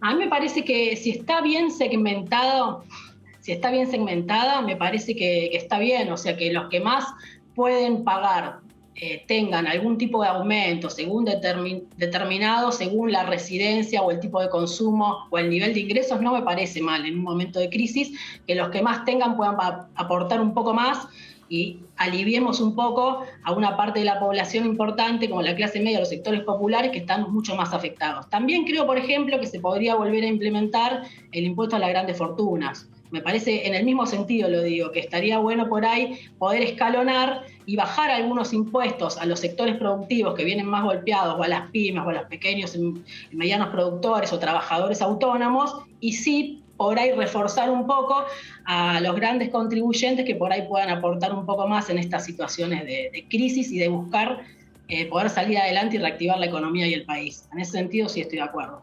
Martín. Diputada, antes hablaba del diálogo entre el oficialismo y la oposición. Uno de los pedidos de Juntos por el Cambio, también del FMI, es que el gobierno presente un plan económico de desarrollo más allá de la reducción del déficit. Esto lo ve posible porque, se cayó el presupuesto. Estaba la posibilidad de este plan plurianual, ¿no? Para presentarse en los próximos meses. Sí, yo, no tengo información oficial al respecto. Versiones periodísticas y por ahí lo que venimos escuchando. A mí me parece que sí, que el gobierno está trabajando en la implementación de un plan, de un paquete de medidas que buscan sobre todo, que son las que veníamos escuchando, ¿no? El compra argentino, la ley automotriz, bueno, nada, todo un paquete de medidas que venimos tirando, que se vienen elaborando, que me parece que lo que buscan es esto, o sea, poder reforzar la industria nacional y generar empleo. Entonces me parece que sí, que en ese sentido yo creo que se está elaborando y se va a proponer en breve, supongo que en el periodo de secciones extraordinarias que va a convocar ahora el presidente, este paquete de medidas para poder reactivar la economía y generar más empleo. Diputada, una consulta casi más a la politóloga que a la legisladora. Yo entiendo, la verdad, que la autocrítica es como una cuestión no siempre o casi nunca asimilada en los espacios políticos. Uno ve lo que pasó con Gerardo Morales, que lo único que dijo fue, che, el crédito lo tomamos nosotros, tenemos que ir a escuchar a ver qué dice el gobierno, y lo mataron adentro, incluso algunos medios, ¿no? Pero le pregunto, esta situación que tenemos, donde hay 45% de pobreza, hay alta inflación, digo, ¿esto, según su mirada, es exclusivamente responsabilidad de los 4 años de Cambiemos o también hay problemas en lo que fue la gestión anterior del kirchnerismo desde el 2003 o 2001 en adelante?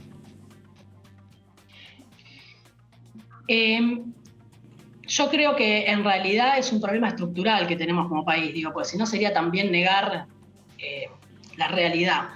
Que me parece que algunos gobiernos hacen un poco más por resolverlos y otros un poco menos. Yo sí lo que le atribuyo la responsabilidad al gobierno de Macri es que fue para atrás en todo lo que habíamos avanzado, por ejemplo en saldar la deuda con los organismos internacionales. Bueno, en 4 años nada más, que es un periodo cortísimo para la historia de un país, nos endeudaron por 100 años, con un plan de pagos impagable para nuestro país. O sea, y se miraron para otro lado y firmaron eso, no le consultaron a nadie y además de todo eso no quedó un peso en el país. La mayoría de ese dinero fue al exterior. Entonces eso me parece una responsabilidad. En ese sentido yo sí hago más responsable a algunos gobiernos que otros. Después son periodos de tiempo, la verdad, cortos para poder cambiar la estructura de un país en cuanto a la producción nacional, a incentivar, bueno, todo lo que venimos hablando. Se necesita tiempo, se necesita diálogo, se necesita consenso, porque también si vos como gobierno tenés de la oposición una máquina constante de impedir cualquier medida que quieras hacer para avanzar, bueno, y ni siquiera puede haber diálogo, también se complica,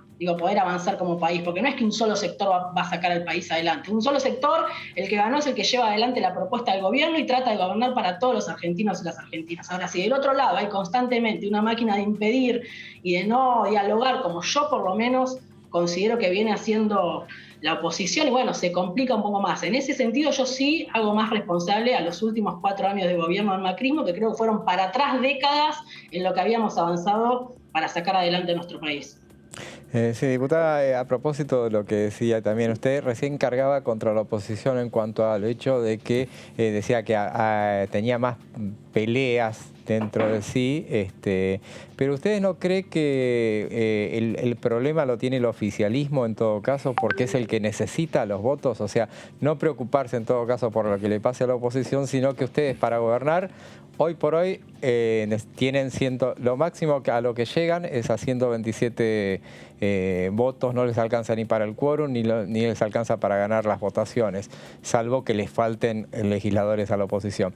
Entonces, en ese caso, ¿no cree que tendrían que ve alguna posibilidad de como para abrir el diálogo? Porque lo que sucedió ayer, en definitiva, no contribuye tampoco demasiado, no da señales de que se vaya a haber disposición para avanzar en el diálogo con la oposición, porque lo van a necesitar ustedes más que la oposición.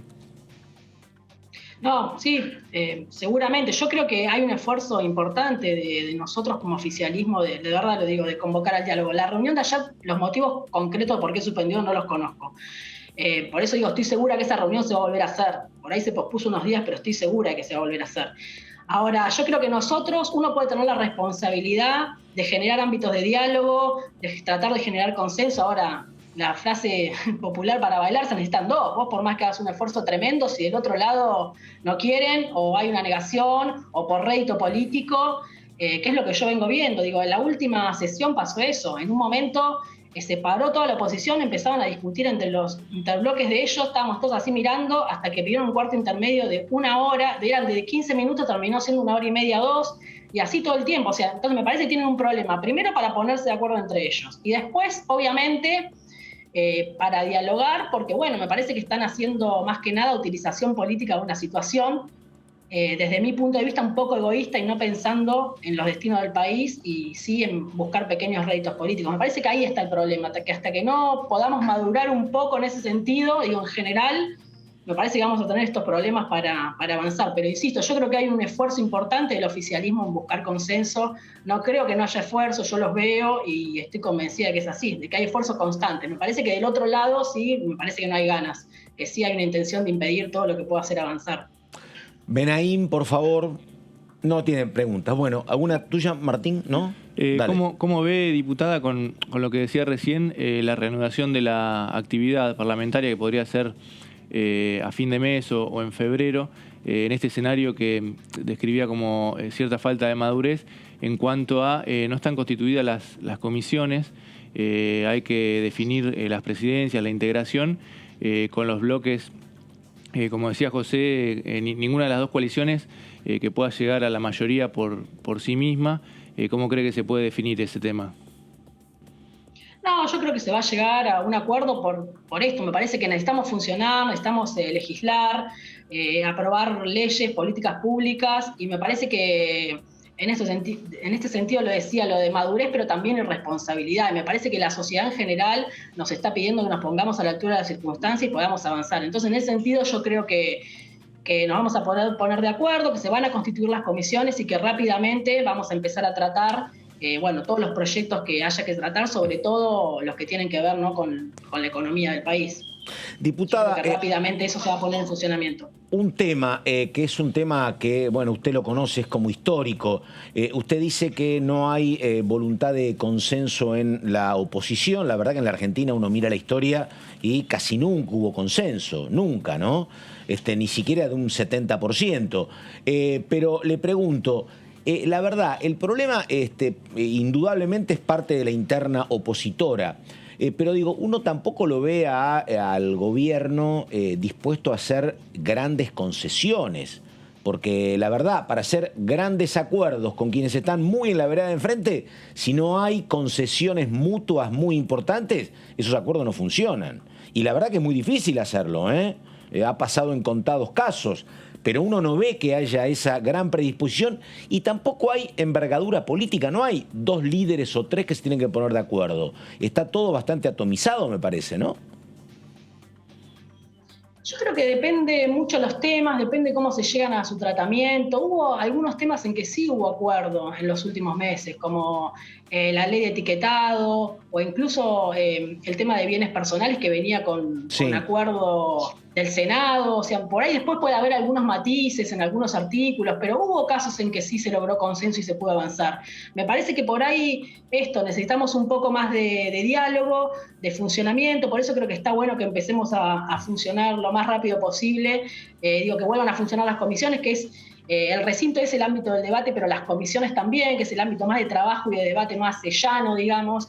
Que me parece que ahí es donde se empiezan a allanar y poder lograr los pequeños acuerdos que después llevan a las grandes leyes. En ese sentido me parece que sí se va a poder avanzar. Bueno. Hubo algunos ejemplos en el último tiempo. Sí, dale, José. La quería sacar del tema A usted le costó mucho llegar a su banca, finalmente, ¿se acuerda? Estaba en una ubicación 20 y pico en la 22. Lista, 22, y bueno, hubo varias veces que amagaban de que, bueno, por la ley de paridad de género entraba, que no entraba.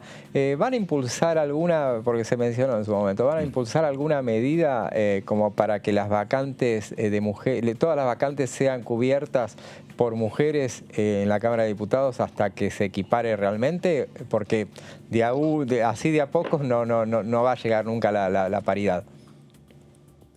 Sí, obviamente la ley de paridad fue un avance importantísimo, pero bueno, después en la realidad por ahí pasaban estas cosas que por una cuestión histórica, y de sociedad cultural, la mayoría de los cargos que van quedando vacantes son de varones, entonces se vuelven a ocupar por varones. Entonces hay varios planteos de que por lo menos hasta que haya paridad en la Cámara, ver si poder quizás modificar esto hasta que haya paridad en la Cámara, y ahí sí la ley de paridad, desde mi punto de vista, sería correcta, garantizaría la paridad.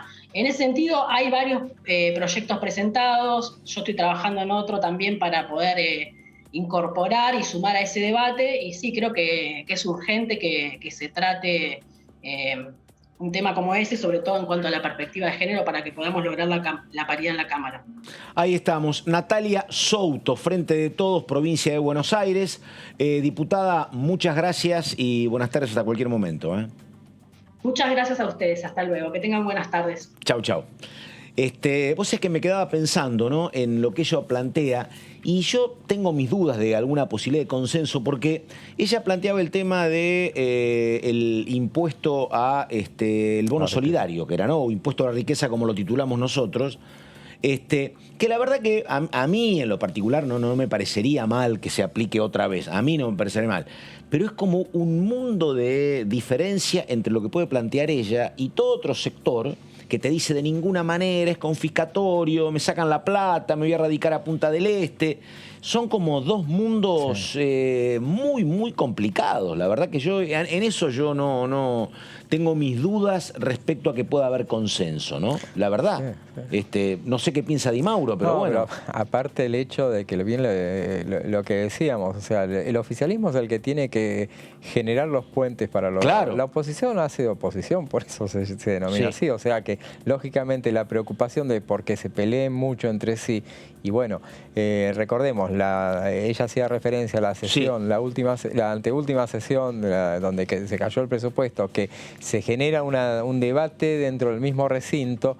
Y bueno, el debate era para salvar la situación, para salvar la sesión. Finalmente se fue a un cuarto intermedio y terminó como terminó, pero...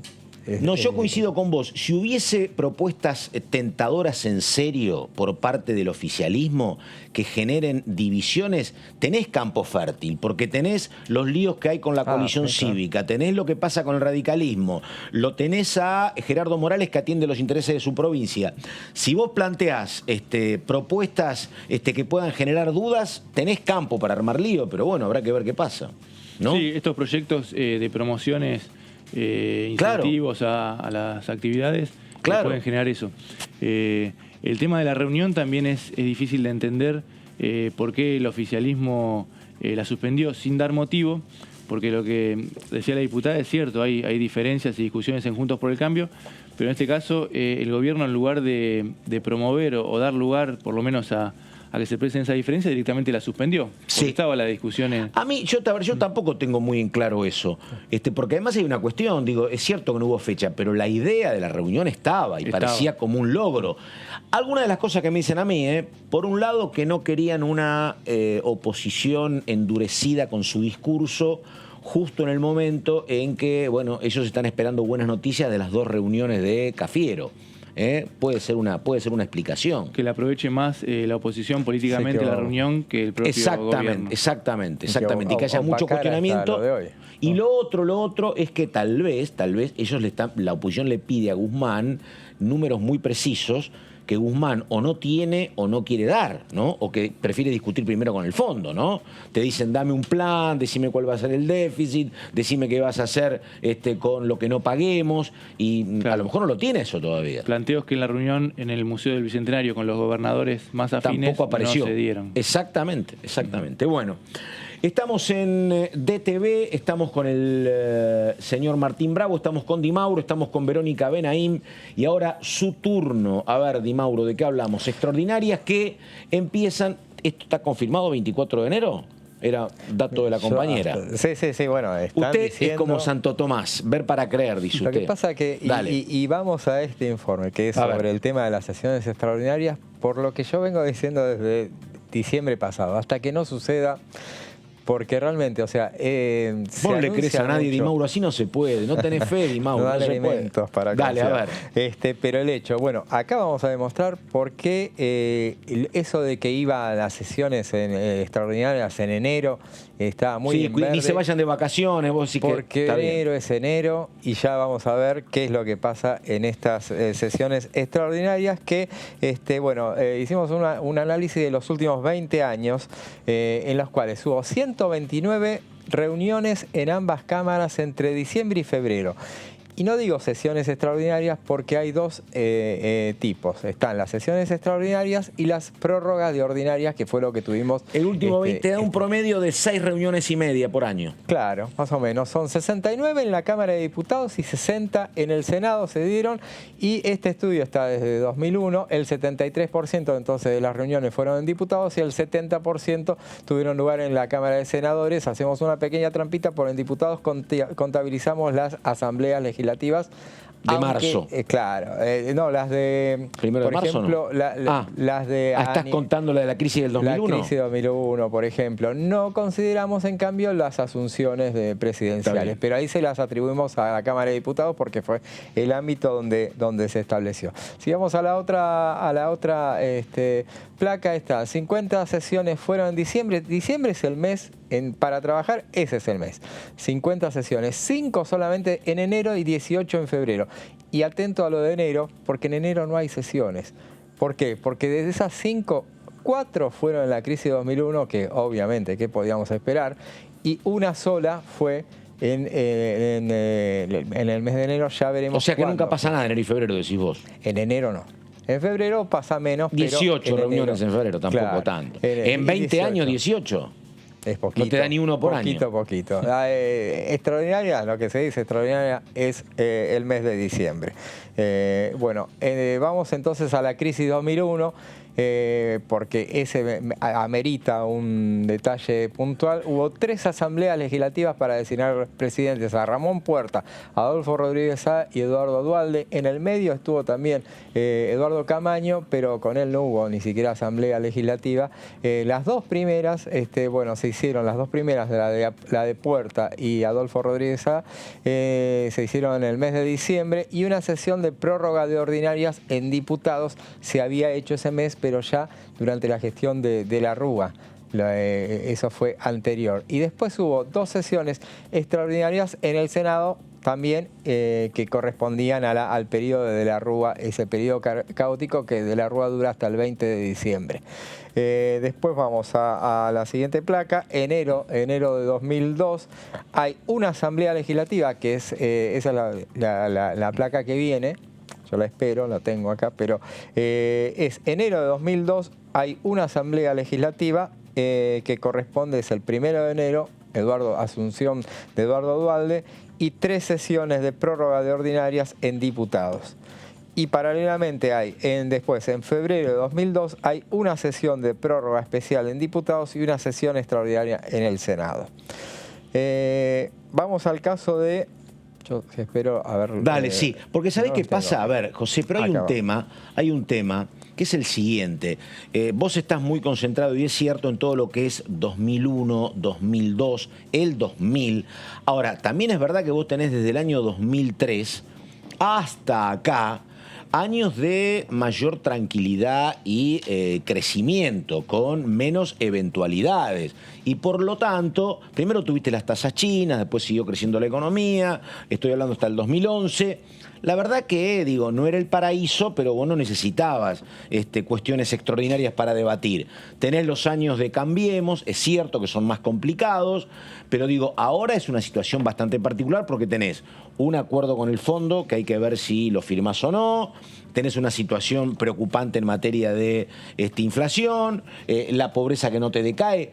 Debería ser un año que es un poco distinto, claro, más allá del momento calendario, por la situación que hay a nivel político y económico, me parece, ¿no? Claro, justamente. Esto no pretende ser un juicio de valor, o sea, claro, no está mal que no haya sesiones extraordinarias, no está, por su al contrario, es un buen dato, te diría. Sería bueno. Cuando hay muchas es porque la cuestión anda mal, efectivamente. Siempre es claro, algo, amerita crisis, se puede comparar. Y bueno, solo 2 veces no hubo sesiones extraordinarias en los últimos 20 años. ¿Cuáles fueron esas ocasiones? En el año 2009 no hubo ninguna en diputados y solo una prórroga de ordinarias en el Senado. Y en el año 2008 no hubo ninguna sesión extraordinaria, pero sí prórrogas de ordinaria, 6 en diputados y 3 en el Senado. A veces eso es lo que más se utiliza. Sí. Después, 4 veces no hubo actividad en diputados entre diciembre y febrero. ¿Cuáles fueron esos años? 2009, 2010, 2013 y 2015. 2015, que es lo más reciente, por ejemplo, tiene que ver con gestión de Macri. Asume Macri. ¿Qué le dicen a Macri? Mirá, si no tenés los números, no llames a extraordinarias. Y en ese momento, él cuando asume, ni siquiera era segunda minoría en diputados, obviamente no tenía mayoría. Bueno, y perdóname, y lo otro también son momentos como pasaba con el menemismo, son tiempos donde el kirchnerismo tenía, o si querés el oficialismo de ese momento, tenía el número suficiente en diputados y en senadores. Claro. No era una cuestión traumática de que si consigo quórum me reúno, fíjate el proyecto, tenían total comodidad. Mencionamos 2009, 2008, 2009, eran momentos 2009, que tenía mayoría. 2009 cuando la pierde, bueno, ahí ya no. Ahí claro, ahí es cuando no hay sesiones, ¿no? Claro, ahí ya no hay sesiones. En 2011, ahí hubo varias sesiones seguidas después del recambio, ¿no? Claro. Después del 54%, sacaron un montón de leyes, todas juntas en diciembre. Se produce, claro, tal cual. Después vamos a extraordinarias, llegamos así a extraordinarias en tiempo de Alberto Fernández, y bueno, es el presente. 2019 hubo 2 en diciembre en diputados y 1 en el Senado. Y acá tenemos el único caso, por eso digo, a lo mejor este gobierno sí puede porque es el único que lo ha hecho funcionar en enero, que fue el 29 de enero de 2020, y se trataron temas como el consenso fiscal en ese momento y la ley de sostenibilidad de la deuda. Sí. Esa fue la sesión del 29 de enero. Y después tenemos en febrero 2 sesiones en diputados y 3 en el Senado. Después tuvimos en el año 2021, hubo en el año 2020 a ver, ya acá me dice el lío. En el año 2020, acoto, además, hubo una sesión informativa de Martín Guzmán sobre la deuda, también en tiempos extraordinarias. Y después tenemos en diciembre de 2020 2 en diputados y 2 en el Senado, que todos fueron prórrogas ordinarias. Y en febrero de 2021, 1 en diputados y 2 en el Senado, que fueron extraordinarias.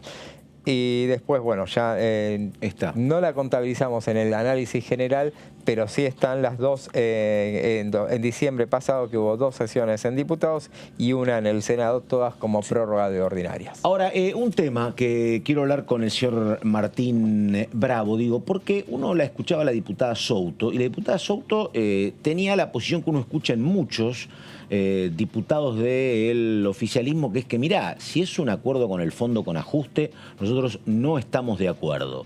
Lo que no sé si está tan claro, Martín, es esto.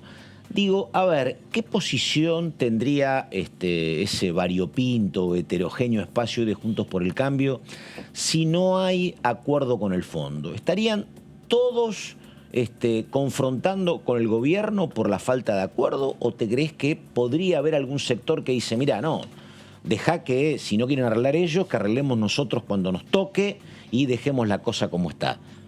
¿Qué crees que puede pasar? Porque la verdad que esto que dice la diputada Souto, uno lo escucha en muchos, mira, si es con ajuste, no. Y pregunto, en Juntos por el Cambio, ¿todos están de acuerdo en que quieren ahora un acuerdo con el fondo, o eso tampoco está saldado, ese debate? Sí, por lo menos lo que vienen diciendo hasta ahora es que sería muy malo, se tendría que no haya acuerdo, muy graves, que no haya acuerdo, y cuestionan al gobierno en no ser tan claro, según esa consideración de ellos, en tener un plan económico. Hoy se reunió la Mesa Nacional de Juntos por el Cambio este mediodía y volvieron a pedir en un comunicado la presentación de un plan más concreto, de desarrollo a largo plazo. Sí, yo creo que en el caso de no haber un acuerdo, cuestionarían al gobierno por eso, apostarían a cerrarlo ellos en 2023 en caso de volver al gobierno, y después sí, lo que pueda haber, eso lo planteó Gerardo Morales públicamente, son 2 posiciones en cuanto a que un sector trata de tener una posición más dialoguista en la que se ubica él, el propio Morales, y otro sector según él, que se complique cuanto todo. peor, mejor. Sí. Claro. Entonces, Entonces, ahí no hay que ser muy perspicaz me parece que está apuntando al núcleo más duro del PRO, ¿no? Y a las los llamados autoridades. halcones. Exactamente. Sí. Ese es un tema. Hay algunos sectores de Juntos por el Cambio que sostienen que para aplicar las medidas que hay que aplicar en definitiva tiene que haber una crisis muy grande tipo 2001. Claro. Entonces a lo mejor una situación así tan extrema podría llegar. Ahora, yo creo que para el gobierno es un problema, porque el gobierno, la verdad, por lo que es la historia, el kirchnerismo como parte sustancial de esta coalición, tendría serios costos políticos y electorales para el gobierno de Alberto Fernández si vos firmás un acuerdo con el fondo que te genera algún tipo de ajuste, ¿no? Me parece que están planteando algo que no sé si se va a dar. Ellos quieren acuerdo con el fondo, pero en todo caso el ajuste que se patee para más adelante. Ahora no quieren saber nada. Sí, y no sé si hay marco para eso. O como hasta ahora que hay un ajuste, de hecho, en las cuentas públicas, ¿no? Con la inflación. Pública, claro. Ya este año, salvo que se sancione nuevamente, no va a haber impuesto a la riqueza. Derechos especiales de giro. Hay que ver cuál es la recaudación por las exportaciones con la sequía. Entonces, ya va a haber menos ingresos y la inflación genera un ajuste automático, ¿no? Pero claro, después hay que ver la magnitud del acuerdo en cuanto al déficit. Sí, porque esto lo estoy pensando ahora. Una cosa es llegar al 2023 para el gobierno y decir, che, están mal las cosas, pero no firmamos con el fondo, que bueno, es como una bandera política, no firmamos con y otra cosa es decir, llegamos mal y golpeado y encima con el acuerdo con el fondo, ¿no? También. Que lo tomó Macri a la deuda encima. Claro, algunos te lo pueden compartir, pero para el núcleo duro es difícil, ¿no? Pero qué difícil llegar a 2023 sin el acuerdo. Y bueno, es que eso es lo que le preguntaba a Verónica, claro. Una cosa es lo que dice, claro. Ahora, eso es más intangible eso, ¿no? Porque lo que dice Esper puede ser, porque se te complica todo, porque además están deudas con el Club de París, todo eso es cierto. Ahora, claro, tampoco tenés la constatación de que va a ser así, ¿no? Sí. No sé, la verdad que bueno. No somos los que tenemos que dar las respuestas, estimado. Bueno, a ver, vamos con Jimena García, diputada del radicalismo de Santa Fe, hablando justamente de extraordinarias. A ver. Nosotros este verano estuvimos activos legislativamente. Yo estoy acá en Santa Fe, en este momento me encuentro en la sede de mi estudio donde trabajo permanentemente, porque creemos que nos encontramos en una situación de emergencia en todas las aristas y todos los sentidos. Una emergencia ígnea, hay focos de calor, focos de fuego en todo el país y en la provincia de Santa Fe. La verdad que el paisaje es aterrador. Ha llegado a lugares urbanos con peligro de que se prendan fuegos las propias casas, corre en riesgo la salud de la población. Ahora esta lluvia la verdad que está calmando muchísimo, pero se ha vivido un clima desesperante. Emergencia epidemiológica en este último tiempo con el rebrote de la Omicron, la nueva última cepa, y emergencia económica, así que trabajando en todos estos frentes y también esperando, justo los escuchaba, para conocer cuáles van a ser los temas que envía el presidente para ser tratados en el Parlamento en esta agenda de sesiones extraordinarias. Nosotros tenemos varios proyectos en este sentido y también que tienen que ver con la situación en la que nos encontramos. Uno tiene que ver, por ejemplo, con un proyecto de pesca que presentamos el año pasado, más allá del proyecto de humedales, que ya lo comentamos varias veces y que perdió estado parlamentario y que por supuesto haremos fuerza para que vuelva a ser tratado en el Congreso, porque es una de las grandes deudas del Congreso Nacional y más en la situación en la que nos encontramos hoy. Pero la pesca también, hoy con la bajante histórica del río, con la sequía, con el cambio climático, se requiere aún más conciencia a la hora de practicar y a la hora de realizar esta actividad comercial, deportiva, que puede estar terminando de generar una depredación de los recursos piscícolas y nuestra fauna de los ríos. Ahí estamos, pero recién la escuchaba y pensaba, porque es radical, santafesina, está tan interesante la cuestión acá como pocas veces se ve, porque ayer nos tocó algo que la verdad que no se ve demasiado a menudo. Hicimos una nota con un diputado de Formosa, Carvajal, ¿no?, que recién llega, ex juez, bueno, durísimo como pocos contra el proyecto del titular del bloque, Mario Raúl Negri, en el tema del Consejo de la Magistratura. Que la verdad que bienvenido sea que haya esa posibilidad de que, bueno, sea todo muy horizontal y discutir todo. pero no era tan común, ¿no? Porque le pregunté, él tiene un proyecto de Consejo de la Magistratura por el cual serían 7 integrantes y dice, estoy completamente en desacuerdo con lo que dice Mario Negri. Muy interesante, pero en otros momentos uno veía bloques un poco más ordenados, pero bueno, más entretenido para nosotros, bravo. Claro, sí. Hay varios proyectos de la oposición del Consejo de la Magistratura y hay que ver, no están del todo de acuerdo. Sí. Vamos a ver cómo se ponen, cómo se sale ese debate y después entre el oficialismo y la oposición el punto tal vez más complicado es la presidencia del Consejo en manos de la Corte o no. Exactamente. El oficialismo no quiere saber nada. Y Carvajal tampoco, Carvajal, pero dice, ¿cómo le van a dar la presidencia a un hombre que tiene que manejar la Corte, que tiene que litigar y resolver un montón de cuestiones? ¿Cómo le van a dar la presidencia? Dice. Así que bueno, la verdad que sí. Bueno, ahí puede haber un voto Exactamente, cruzado. Ahí tenemos hoy hablaba el autor de otro de los proyectos que están meñándose, que es el Pablo Tonelli, que es miembro del Consejo de la Magistratura, es del PRO. Y él decía que, por ejemplo, él estaba a favor, cosa que antes él admitía que antes no estaba a favor de que alguien de la Corte estuviera en el Consejo.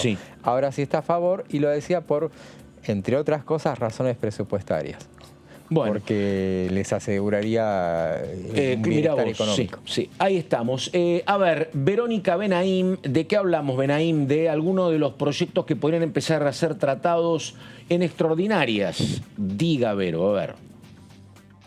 Sí, Pato, porque ayer la portavoz del Gobierno Nacional confirmó en Casa Rosada un grupo de periodistas acreditados que la convocatoria va a ser para el 24 de febrero, es decir, que empieza a correr el periodo de extraordinarias el 24 de febrero, que el gobierno, de enero, estoy como febrero, estoy muy adelantada, el 24 de enero, y dijo que el gobierno está preparando ese decreto justamente para convocarlo. También dijo que dentro de los proyectos estarían los que nosotros venimos mencionando y que es muy probable que Compre Argentino no esté en esta convocatoria de sesiones extraordinarias. Sí, por ejemplo, esta iniciativa que vamos a estar repasando, que es la de fomento a lo que es la agroindustria nacional, un proyecto de ley que se presentó en noviembre del año pasado, lo presentó el Poder Ejecutivo con negociaciones y letra chica elaborada por el ministro de Agricultura, Julián Domínguez, que apenas asumía a ese cargo después de los resultados de las elecciones de septiembre del gobierno nacional en las elecciones legislativas y donde hubo un cambio de gabinete. Bueno, Domínguez llegaba a esa cartera con esta iniciativa. Los objetivos de este proyecto son intensificar lo que es el desarrollo de la cadena agroindustrial a través de nuevas inversiones, también incrementar las exportaciones de bienes y servicios del sector para alcanzar los 100.000 millones de dólares en el año 2030 y también crear alrededor de 700.000 puestos de trabajo directos e indirectos. Este proyecto fue elaborado y charlado con varios sectores del agro, pero también ya recibió las primeras críticas. Por ejemplo, desde el agro, los más duros, lo que dicen es que el gobierno, para incentivar las exportaciones, tiene que eliminar los derechos de exportación, ¿no? Las diferentes medidas que toma respecto a las exportaciones que, según los distintos sectores, perjudican lo que son las inversiones en el país respecto a este sector tan importante como es el campo. Continuamos con la siguiente placa, donde están los objetivos, ¿no? Alcanzar la meta de 200 millones de toneladas de producciones de cereales, oleaginosas y legumbres en 2030, promover nuevas inversiones con agregados de valor en origen, generar estímulos fiscales para fertilizar el suelo y mejorar los rendimientos. También en la siguiente placa que vamos a compartir, distintas cuestiones vinculadas a los beneficios, ¿no? Propone una amortización acelerada para nuevas inversiones, también que se devuelva el IVA en un menor tiempo en el caso de nuevas inversiones y que se cambie el concepto de tenencia por realización para el cálculo del impuesto a las ganancias para la Hacienda. Seguimos repasando las placas de esta iniciativa que, como les decía, se presentó en noviembre del año pasado. ¿Qué beneficios plantea el proyecto? Amortización de débitos fiscales en actividades agrobioindustriales con IVA diferente, promover el cuidado ambiental y el del uso mediante un bono del 50% de la inversión como crédito fiscal para los insumos promovidos. Bueno, este proyecto básicamente está dentro del temario que pretende presentar el gobierno nacional. El proyecto tiene, ya les decía, algunas críticas de sectores más duros del agro. También hay muchas cuestiones vinculadas al pedido fuerte de eliminar lo que son las retenciones. Digamos, ese es uno de los puntos siempre más candentes entre el gobierno peronista o en este caso kirchnerista del Frente de Todos y el sector del agro. Así que bueno, es esta iniciativa que se presentó con bombos y platillos, pero que el año pasado no tuvo ningún tipo de tratamiento en ninguna de las comisiones. Bueno, ahí estamos. A ver, algunas de las cuestiones que uno sabe de esto, primero que no digo que esto se le complica muchísimo, pero tiene obstáculos hoy por hoy Julián Domínguez con el tema de la sequía. Porque ha estado recorriendo varios lugares de La Pampa, particularmente el ministro de Asuntos Agrarios, y se veían estos reclamos, había mucha imagen, recién lo mismo decía la diputada García de Santa Fe. A mí lo que me dicen los expertos es que no es masiva la pérdida de cosechas, pero que es sí muy puntualizada y muy focalizada, pero que hay sectores en todo el campo argentino que han perdido gran parte de la cosecha porque se ha quemado mucho. No son enormes extensiones, pero sí algunos sectores los han preocupado. Y digo, estos están pidiendo otra vez asistencia. Lo decía García, es un inconveniente para el ministro Julián Domínguez. Y el otro problema es efectivamente el que vos decías, Vero, que es que los productores, acá lo dijo Atilio Benedetti de la UCR de Paraná, él que es productor agropecuario y varios otros, lo que te dicen es que quieren baja de retenciones, porque si no, dice, este es un proyecto que apunta a mejorar la rentabilidad del sector industrial, pero no de los productores, que no queremos seguir pagando retenciones. Así que bueno, habrá que ver qué es lo que sucede con este proyecto, pero efectivamente es como muy ambicioso. Así que nada, veremos, pero la queja es la que vos planteabas, pero efectivamente. Totalmente, Pato. De hecho, hubo distintos comunicados después de que se presentó la iniciativa, así que no tiene el camino muy fácil este proyecto de ley. Van a tener que seguir negociando con el sector del agro, que siempre sabemos que el Ejecutivo de este partido específicamente tiene una relación muy tirante con el sector del campo, específicamente con los productores. En este caso también venía en un contexto donde había una pelea por el tema de las exportaciones de carne entre los distintos sectores de vacunos del país y el gobierno nacional. Y bueno, venía esta iniciativa como a tratar de poner paños fríos en esa discusión que se estaba dando allí por el mes que había empezado en el mes de junio del año pasado. Y bueno, este proyecto tenía como esa función, ¿no? Tratar de mostrar un camino más pacífico con este sector que siempre está también reclamando distintos beneficios. Ahí estamos. Muy interesante eso que decís, Benaín, porque además, la verdad, en otro momento lo vamos a tratar. Está como, y está bien, pero está como asumido muy naturalmente la representación, y uno tiene en el Congreso muchos productores agropecuarios. Hay mucho sector que claramente expresa su pertenencia al sector. Y está bien. Pero después, en contrapartida, cuando aparece una militante cartonera que se asume como cartonera, hay como una gran conmoción. Y la verdad que nada, deberíamos naturalizar más, ¿no? El origen cartonero, que hay tantos, cómo se naturaliza el tema de los productores agropecuarios. Pero bueno, y conviven todos acá. Pero bueno, Vero, nada, estamos hablando contigo cuando vos dispongas a partir de mañana y se te ve muy bien, Así que nada, chau. Muchas gracias. Hasta mañana, chicos. Hasta mañana. Bueno, Di Mauro, ¿qué le queda pendiente? ¿Usted cree que esto arranca o siempre es el escéptico de casi todos los días? ¿Va a haber proyecto sobre biodiversidad. Soy muy escéptico. ¡Opa! Ahí está. Muy escéptico. Bueno. Y te acoto, Dale, la producción de maíz caería unos 8 millones de toneladas sí. y la de soja 5 millones. Está, exactamente, sí. Porque es el tema, ¿no? Como consecuencia del calor y la sequía, efectivamente. Habrá que ver si esto se empareja con precios, ¿no? Porque por ahí tenés menos cantidad, pero mejor precio. Estaba bien la soja y estaba subiendo el precio del maíz. Veremos. Señor Bravo, ¿qué le queda pendiente? ¿Usted qué cree, Bravo? ¿Va a haber espacio para extraordinarias o no? Esperemos que sí. Esperemos. Y también es uno de los proyectos con lo que hablábamos antes, ¿no? Que el gobierno va a buscar atraer a un sector de la producción. En principio son incentivos, ¿no? A la producción. Sí, yo creo que si buscas vas a encontrar contradicciones que les cuesta sobrellevar en Juntos por el Cambio. Es un proyecto para eso, sí. Efectivamente. Bueno, señor Martín Bravo, hasta la próxima, un gusto. Igualmente. Señor José Di Mauro, nos estamos viendo en cualquier momento. La pausa y terminamos, pero en un ratito la segunda vuelta de DTV. Muchas gracias.